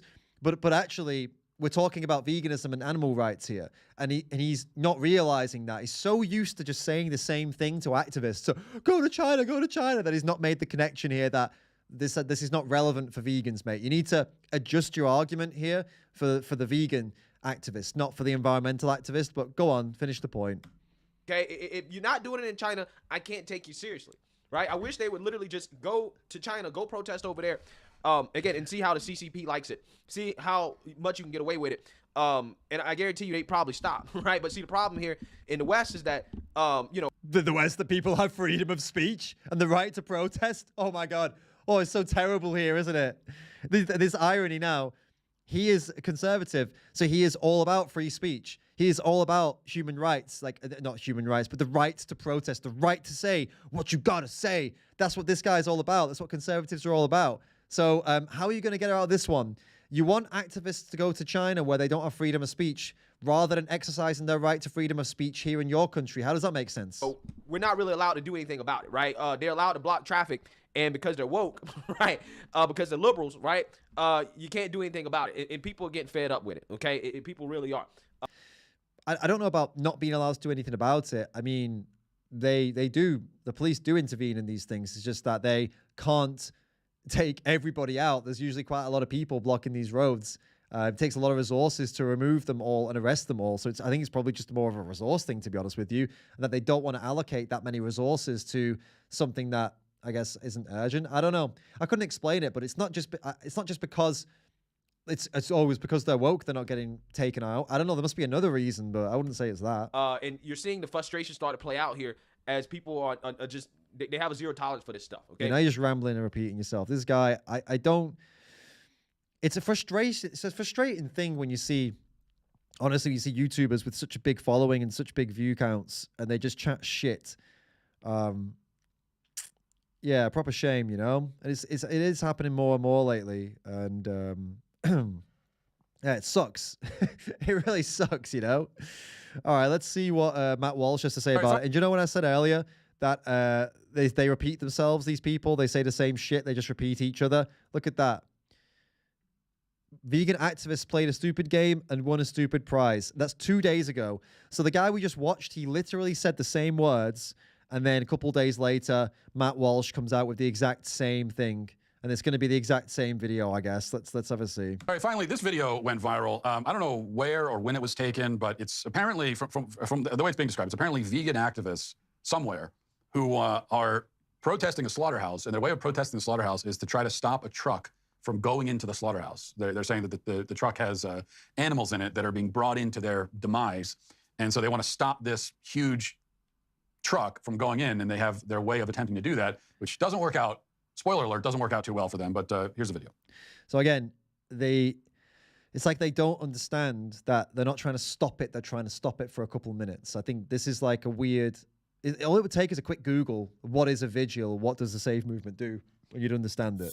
Standing here in front of We're not watching it again, obviously. Let's just skip through, see what he's got to say about it. Gee. Psychopath. Jeez, what is wrong with that guy? I'm shell-shocked. I almost got hurt when I threw myself in front of a truck. It's so funny, you fucking idiot. No one threw themselves in front of any truck. Literally, he sat and watched the video, and these people stand in the road. They stand still there, and the truck comes at them. They are trying to peacefully request the guy stop for a few minutes by standing there in the hopes that this person isn't a psychopath and sees people in the road and slows down and stops and talks to them. It's really not that complicated, but there's two conservative commentators in a row who are like, they threw themselves in front of the trucks. No, that's not what happened. You want to try again? How could that have happened? Wow, jeez. What exactly? They are not setting their best, the vegans aren't. I don't know if it's because they're not getting enough protein in their diet, so their brains are atrophying a little bit. Oh my God, this is embarrassing. Really, the protein joke? That does happen. That's science. So I don't know if that's what's, maybe this is their best. That's the thing. I keep saying vegan activists and the stunts that they pull, and I always assume, well, this can't be their best, but I think the reality is that this is the best they got. So what exactly was the plan? We see at the beginning that there are people on the sides of this huge big rig, and they're holding on to the sides of it as if they think that just by holding it, they can stop it from moving. I didn't see anyone holding onto the side of it. Did you? What is he talking about? That's nonsense. No one's holding the side. Look. Hold up. Nope. No one's holding the side. Not there. No one's holding the side. They're filming inside. They're filming inside and they're running with their camera inside. That's what they're doing. No one's trying to hold. You fucking idiot. Oh my God. On the sides of this huge big rig, and they're holding on to the sides of it as if they think that just by holding it, they can stop it from moving. It is hilarious that you think that that's what was happening. Seriously, man. And the truck keeps going, and then they try to throw themselves in front of the truck, and the truck continues on its way. Oh my God. And I don't think the truck actually did run anybody over, thankfully for the vegans. But if you had, that would have been their fault. You throw yourself in front of a truck. Again, with the throw yourself thing.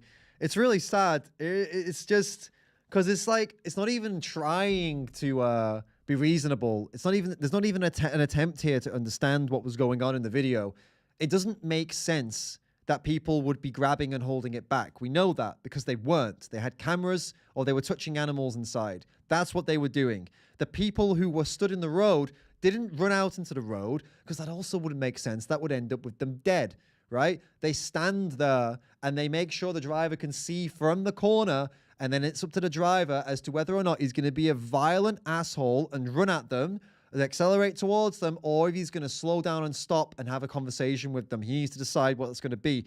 But the vegans, the activists, are stood there on broad daylight. Everyone can see them. No one's throwing themselves anywhere, and no one's holding onto the side of a truck. You bloody numpty. It's on you.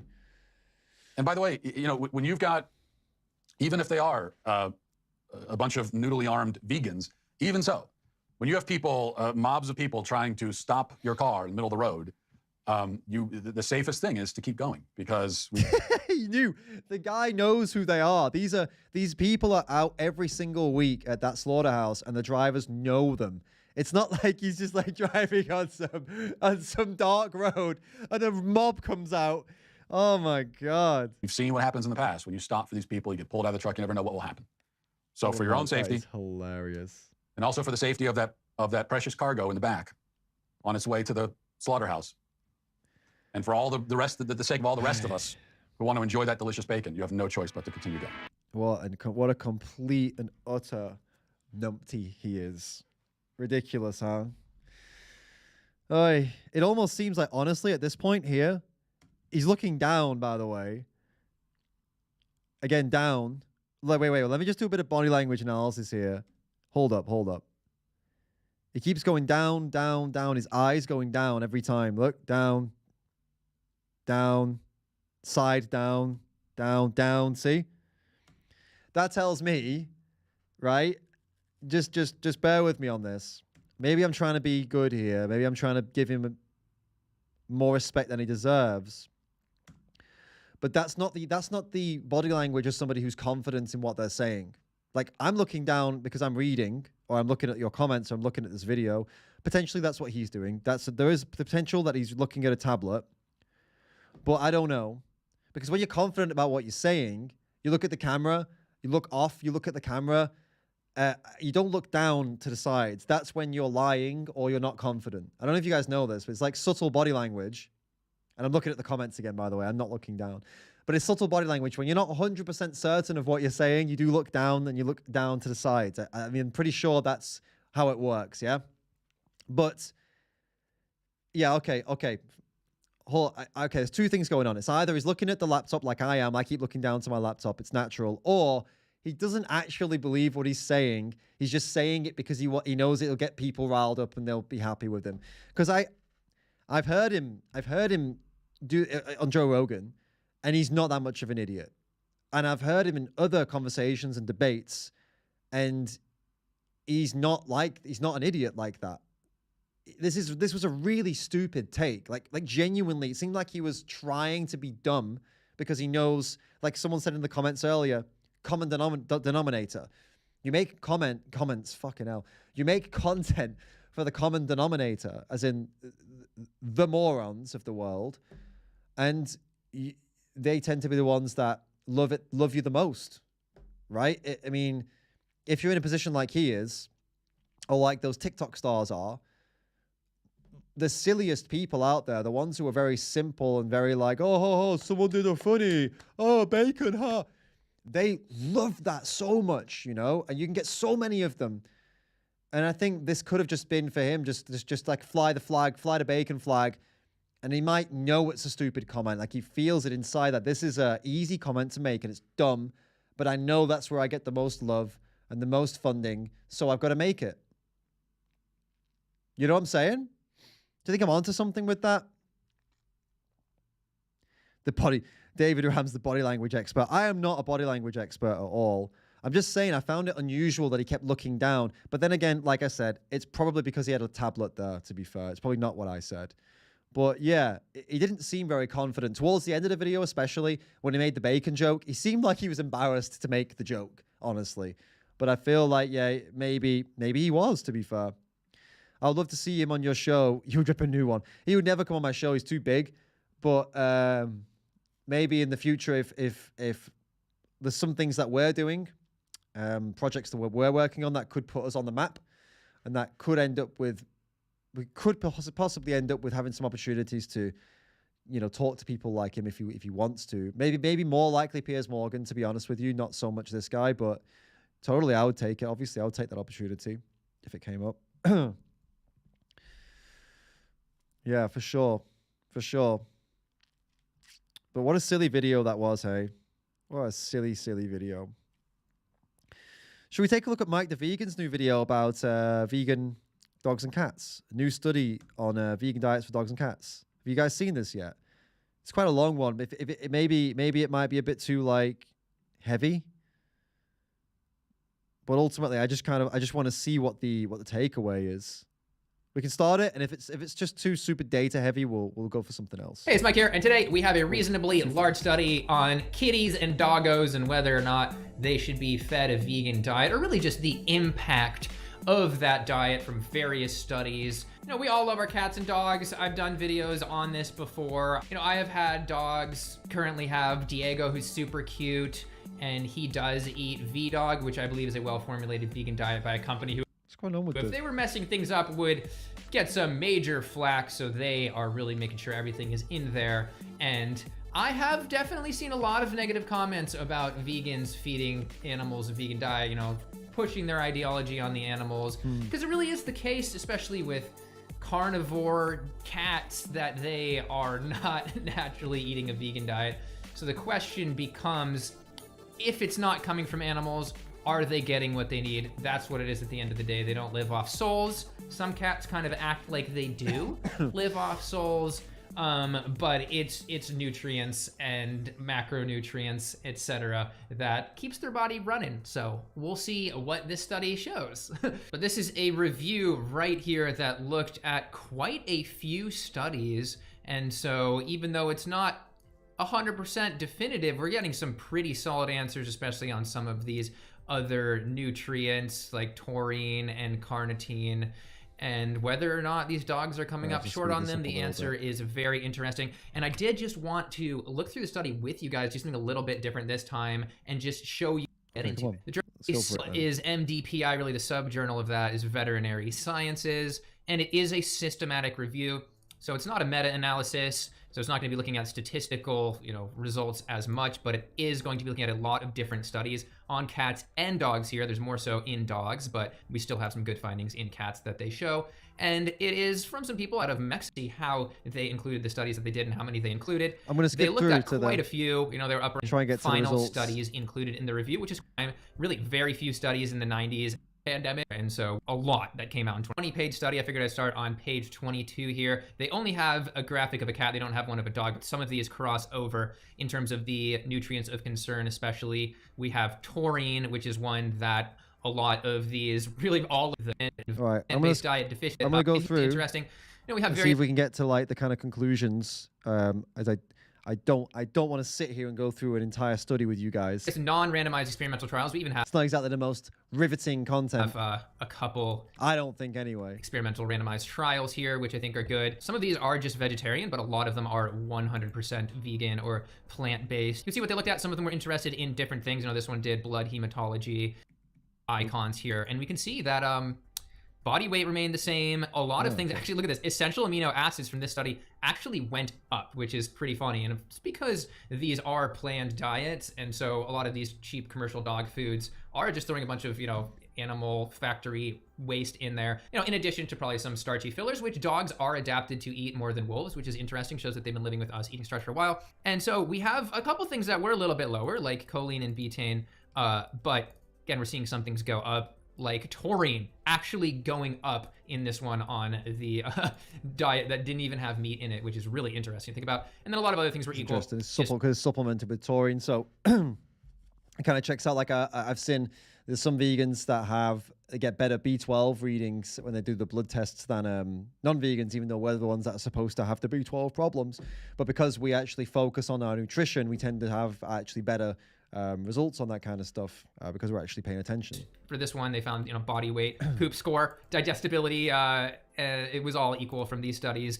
and going on from the hematology. A lot of these are within reference range. And this one looked at general appearance. They found that the dogs were alert, responsive, and playful. There were some cases where not every single dog was in the reference range. I would be curious to see how this would compare to a control. This particular study, apparently the dogs weren't within the reference range as much with carnitine. But this study actually found that the carnitine was higher, so we're finding a bit of a mixed signal here. Depends on what the diets that these dogs are being fed, but it shows that a pretty well-planned diet, you can be higher in carnitine than a meat-based diet, and apparently on average we're seeing some higher taurine levels as well in these dogs. Now here's a study that I actually did skim over, I saw come out, and it's interesting because they were saying veterinary visits are lower, medication use is lower, all this stuff, perception of health is higher, health disorders are lower. However, it was completely self-reported, so it could be accurate, and it could be the case that these dogs are actually healthier than the ones that are fed, meat in their diet as well. Or it could be just a situation that the dog owners are really proud and they just believe that they're doing better. And you have seen sometimes there's like that dog owner with that old decrepit dog that is basically like a zombie Muppet that probably, is at the end of its life, and they're all like, oh no, little Skippy's perfect. So there might be a little bit of that projection, but in general, it's looking good. And then I do also like, in terms of dogs, to wrap up dogs here, we have this breakdown of 4 randomized control trials here. They're saying a moderate degree of evidence, which is actually quite high given the standards that we have here. That's like 3 out of 4 stars essentially, that their body weight and body condition was good. Body weight or condition was generally equivalent to control animals and meat-based diets and within the healthy range, which is... I mean, like I think with around dogs were pretty solid. I think most like vets now realize that your dog will be fine if you just make sure they're eating a balanced diet, plant-based, vegan dog foods are fine. I think the main contention, the main problems that people have is when it comes to cats. So hopefully we'll get into cats actually and see what this study says about cats. Finding, and they had been going to be 12 in dogs. I'm happy about that. I've talked about in the past how we have vegan foods pretty solid. Cats, which I have always felt conflicted about because they are just so obviously pretty much pure carnivores, and so any nutrient failure could be a little bit more exaggerated in them. And I have heard good stories about cats fed on a vegan diet, but there could be bad cases out there I haven't heard about. I'm not sure. I want to be sort of neutral on that topic, but we can just look at this chart right here, which is what is the impact on cat health with the various studies here. These are all observational. Unfortunately, we don't have randomized control trials, but it's still giving us an idea. But we're saying, 2 out of 4 stars or 1 out of 4 stars for the quality of evidence. And those findings are slightly mixed. Basically, 2 studies found that taurine levels were fine, and 1 study found that they weren't. So clearly it's possible to get fine taurine levels, but if somebody is feeding their cat a food that is not legit and has enough taurine, then there could be an issue. So I feel like you need to make sure there's actually enough in there. Vitamin B12, cobalamin was generally found to be within reference range, so that's solid. And folate, this is an interesting one that I had not really considered, being somebody who doesn't own cats, that is something that we get on a vegan diet and just generally higher. We have lower deficiency rates as humans in folate. I believe Michaela Peterson on her carnivore diet just got a folate deficiency and was like, I need to eat organ meat, which is, yes, actually where cats are generally getting folate from. Well, this isn't a highly scientific page on it. It just highlights some of the basics. That, folate in the diet of cats comes from an array, including those liver meats. In these commercial cat foods, probably also yeast, wheat, and some green veggies, and then grass. Cats are known to chew on grass. I'm not sure if that makes a nutritional difference or not, but it's something that is really high in plant foods.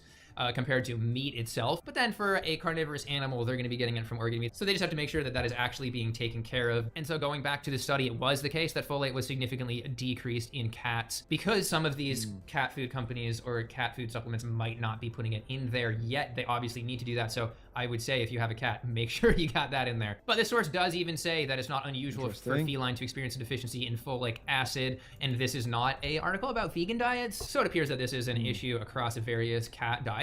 And again, there's like 25 pages to this study, so there's a lot of good points that we won't be able to cover. But looking to the discussion, it is interesting to see that 2022 study just reported widely positive health benefits, going all the way to less eating poop, which is definitely something that I had to prevent our previous wiener dog Milo from doing. He loved to eat poop his whole life. It's just a lifelong habit. That's so But they do say it's a field that is, getting more attention, especially because these food companies are seeing the market for it. And so when we're looking at a dog food here, I just went to VDog's website. I'm not sponsored.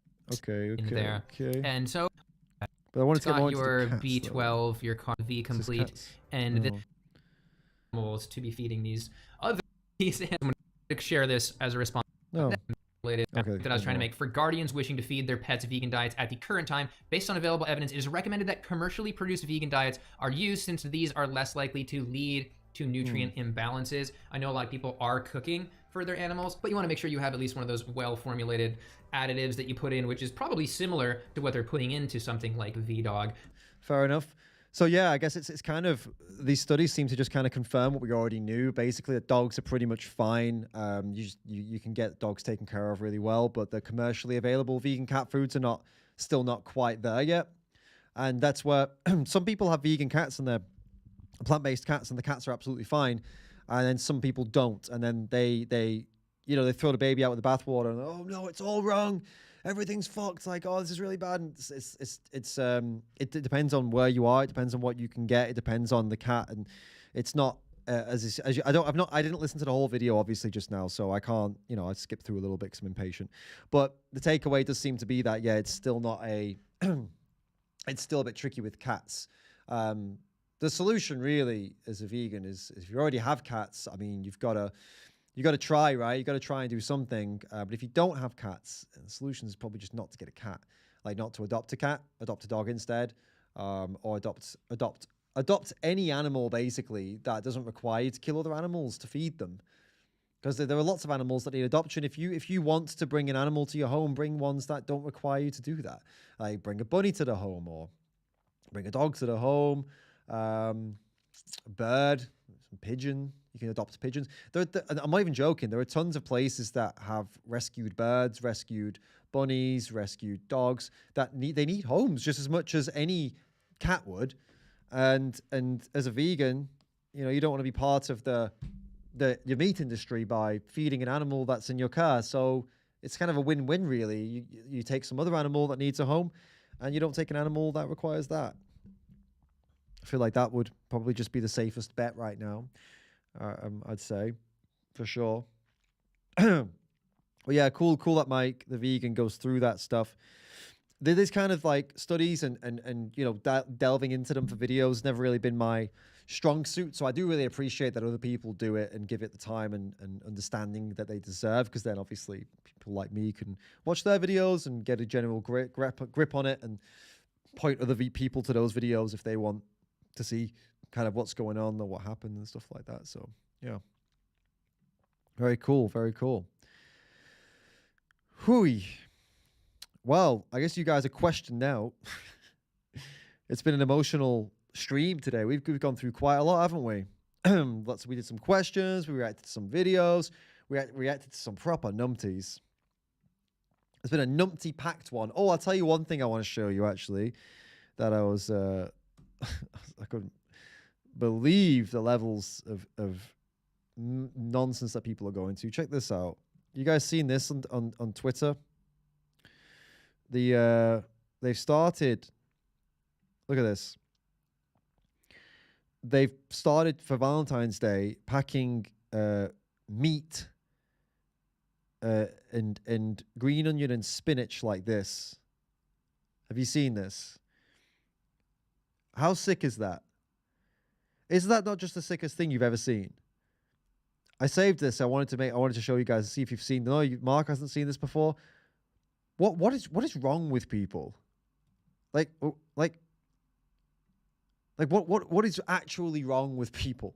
I mean, it's bad enough, isn't it, right? That Valentine's Day comes around and people are giving each other chocolate and stuff with dairy in it, and that's sick enough that you're going to give someone something that came out of an animal that's been abused most of their life, that the baby's taken away from them and could already be in a slaughterhouse or is headed that way in not that long, right?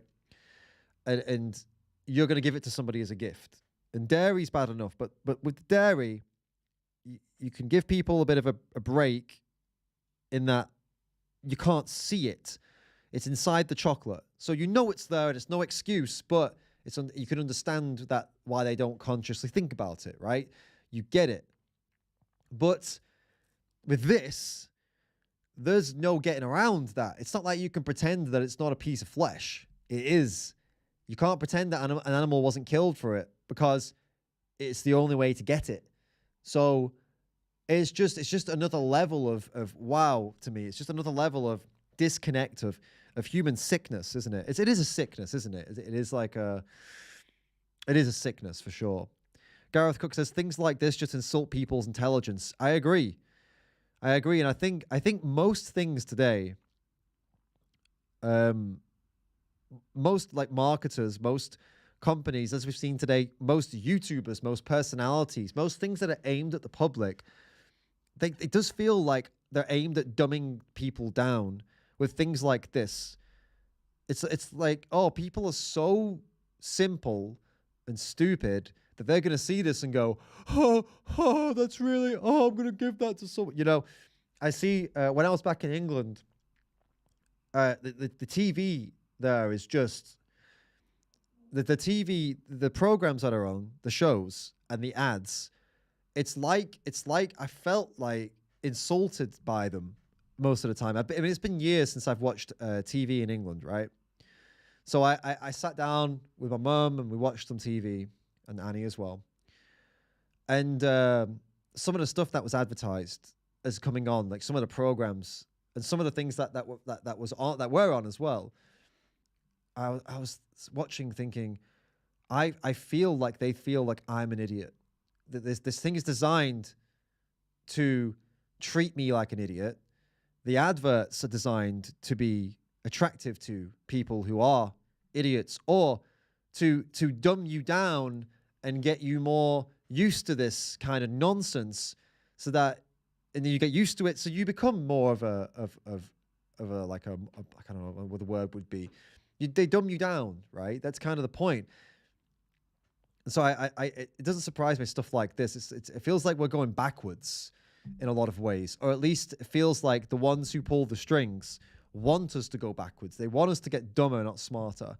It feels like there's even possibly like an effort to make it that way. I mean, look at TikTok, guys.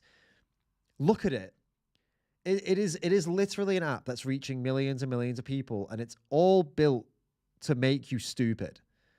And it's built for people who are already that way to get more that way, because it's not helping people get more educated, is it? It's not helping people become better people or more nuanced or learn things. That's not what the app is predominantly for. It's predominantly just for numpties to make content for other numpties. And YouTube wasn't like that before, but I don't think it was. And I think YouTube still isn't like that. For the majority of YouTube, it is extremely valuable. There's great stuff here. But I see these big accounts and I'm like, wow, some of that's here as well. The ones we've seen today, you know? And then you see this roast thing, this meat roast thing. You're like, they really do want people just to be stupid. I think someone just made the comment earlier. They said, what was it? Making blind consumers, was it? Yeah, someone said that earlier on. That they just want you to be a blind consumer, basically. Just keep going. There you go. Tim Schultz said it. They make you a blind consumer. It is that, isn't it? The more simple and dumbed down you get, the less you'll think about what you're buying, and the more you'll just do whatever it is.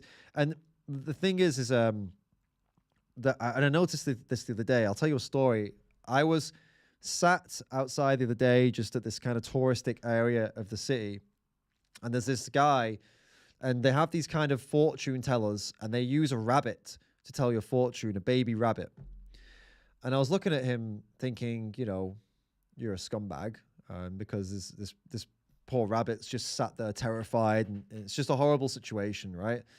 And then I was watching people go over and pay him to get photos with the rabbit, and these were kind of normal-looking people. They didn't look like bad people or something, but they just clearly mindless, not even thinking about what they're doing. And then, do you know what I actually thought after that? That's most people. Most people are not going through life thinking about the things they do and their actions. Most people are just going through life just reacting to everything as it comes, doing things without thinking, and just doing what they like because they like it, and not doing what they don't like because they don't like it, and just kind of like that.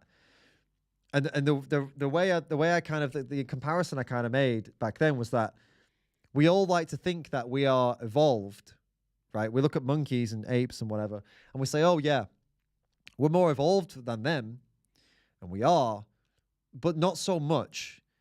See, where a monkey or chimp will be entertained by some things in nature, like they get entertained by insects. They like to watch insects and they obviously eat them as well, but they get entertained by snakes and stuff. You see them throwing snakes around, like touching them, and the babies at least do.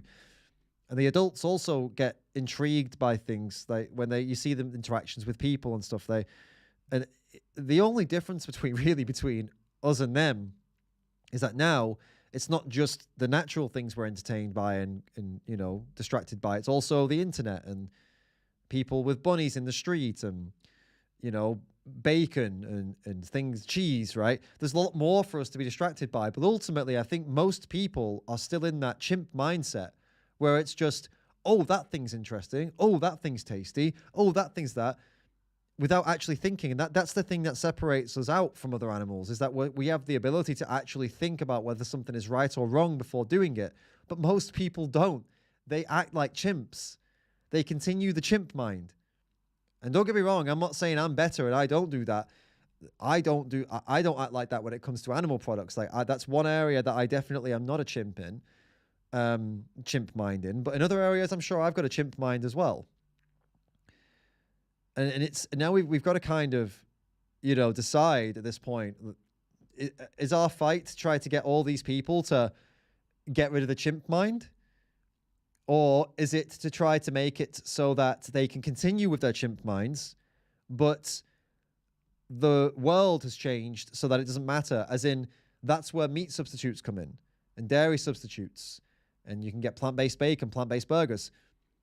Is the battle, what's the smart fight here? Is the smart fight to try and get everyone to overcome their chimp mind and pay attention to the things they buy and do? Or is the smart move to just replace everything in the supermarket with alternatives and they can just carry on with the chimp minds and just buy whatever they want and it doesn't matter anymore because it's all plant-based? The answer is probably both, really. I'd say probably both at the same time. Try and get both to happen at the same time. And they feed into each other too. Because the more people change, the more supermarkets will change to accommodate for the people change. And also the more the supermarkets change, the more people will change. So it kind of plays into each other, doesn't it? It's like a circle of change, basically. And by the way, this chimp mind thing is not it's not completely something I came up with. There is actually a book out there that I've not read, but I heard about a while ago and I was going to read. I think did I ever read it? I read a bit of it, I think, and it's like it's something like how to control your inner chimp or something like that. 1 minute, where is it? The chimp, control your chimp, something like that. So it's like it's not. Where was it? The chimp paradox, something, I don't know. Anyway, you can check that out, guys. Yeah, the chimp paradox. But, the reason I'm thinking about it now, though, is it genuinely, when I was sat there watching how people acted with this bunny, it was like watching chimps in a nature documentary. They come over and they go, oh, look, oh, there's a rabbit. Look, rabbit. Oh, they'll come over. Oh, can we get pictures? And the difference is between us and chimps is the chimps don't have mobile phones and take selfies and stuff. But us more advanced chimps do. So we're like, oh, selfie. That's the only difference. You know what I'm saying? As vegans, it's really tough to, we've all got our chimp minds. We've all got our weaknesses for sure. And yeah, addicted to the monkey mind is another book. Is it? Okay, cool. We've all got that, but for sure, it's something we all need to work on. But in our world, and what we're focused on is how to get people to overcome it when it comes specifically to animal products, right? And that's a challenge that it's a good way of looking at it, I would say, guys, is to be like, acknowledge that we also have hang-ups and we have our own inner chimps to deal with. But when it comes to animal products, how did we control our inner chimp, right? How did we stop ourselves from just being like, bacon or cheese? Okay. And we need to apply that outwardly to help other people also control their inner chimps and join us on this journey to chimp control. To total chimp control. Oy. Some people are going to get... Imagine how triggered people would get. I mean, this is at the end of a stream, and it's been a 4-hour stream. So I don't think any non-vegans are going to find this. But if they did, imagine the field day they would have. This vegan thinks all non-vegans are devolved chimps. Oh my goodness. So funny. You know, they would go mad with it, wouldn't they? They would absolutely lose it. Just completely straw man everything I said. Not mention the bits where I said I also have my own inner chimp to deal with. They would take all that away, and they would just have me doing the impression and going, look, the bacon. Just giving them more and more.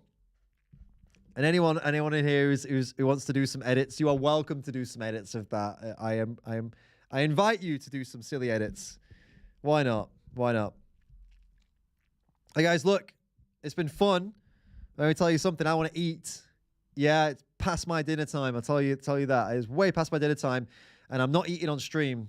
That's only for challenges where I eat on stream, all right? That's only for the big challenges. So what we'll do is, first of all, I'll say a big thank you to everybody who's contributed today and sent over some super chats and some tips. And if you've joined the team, that is amazing. I believe we had 2 joining the team today, which is just, oh my God, amazing. Thank you guys for joining the team. It means a lot to me.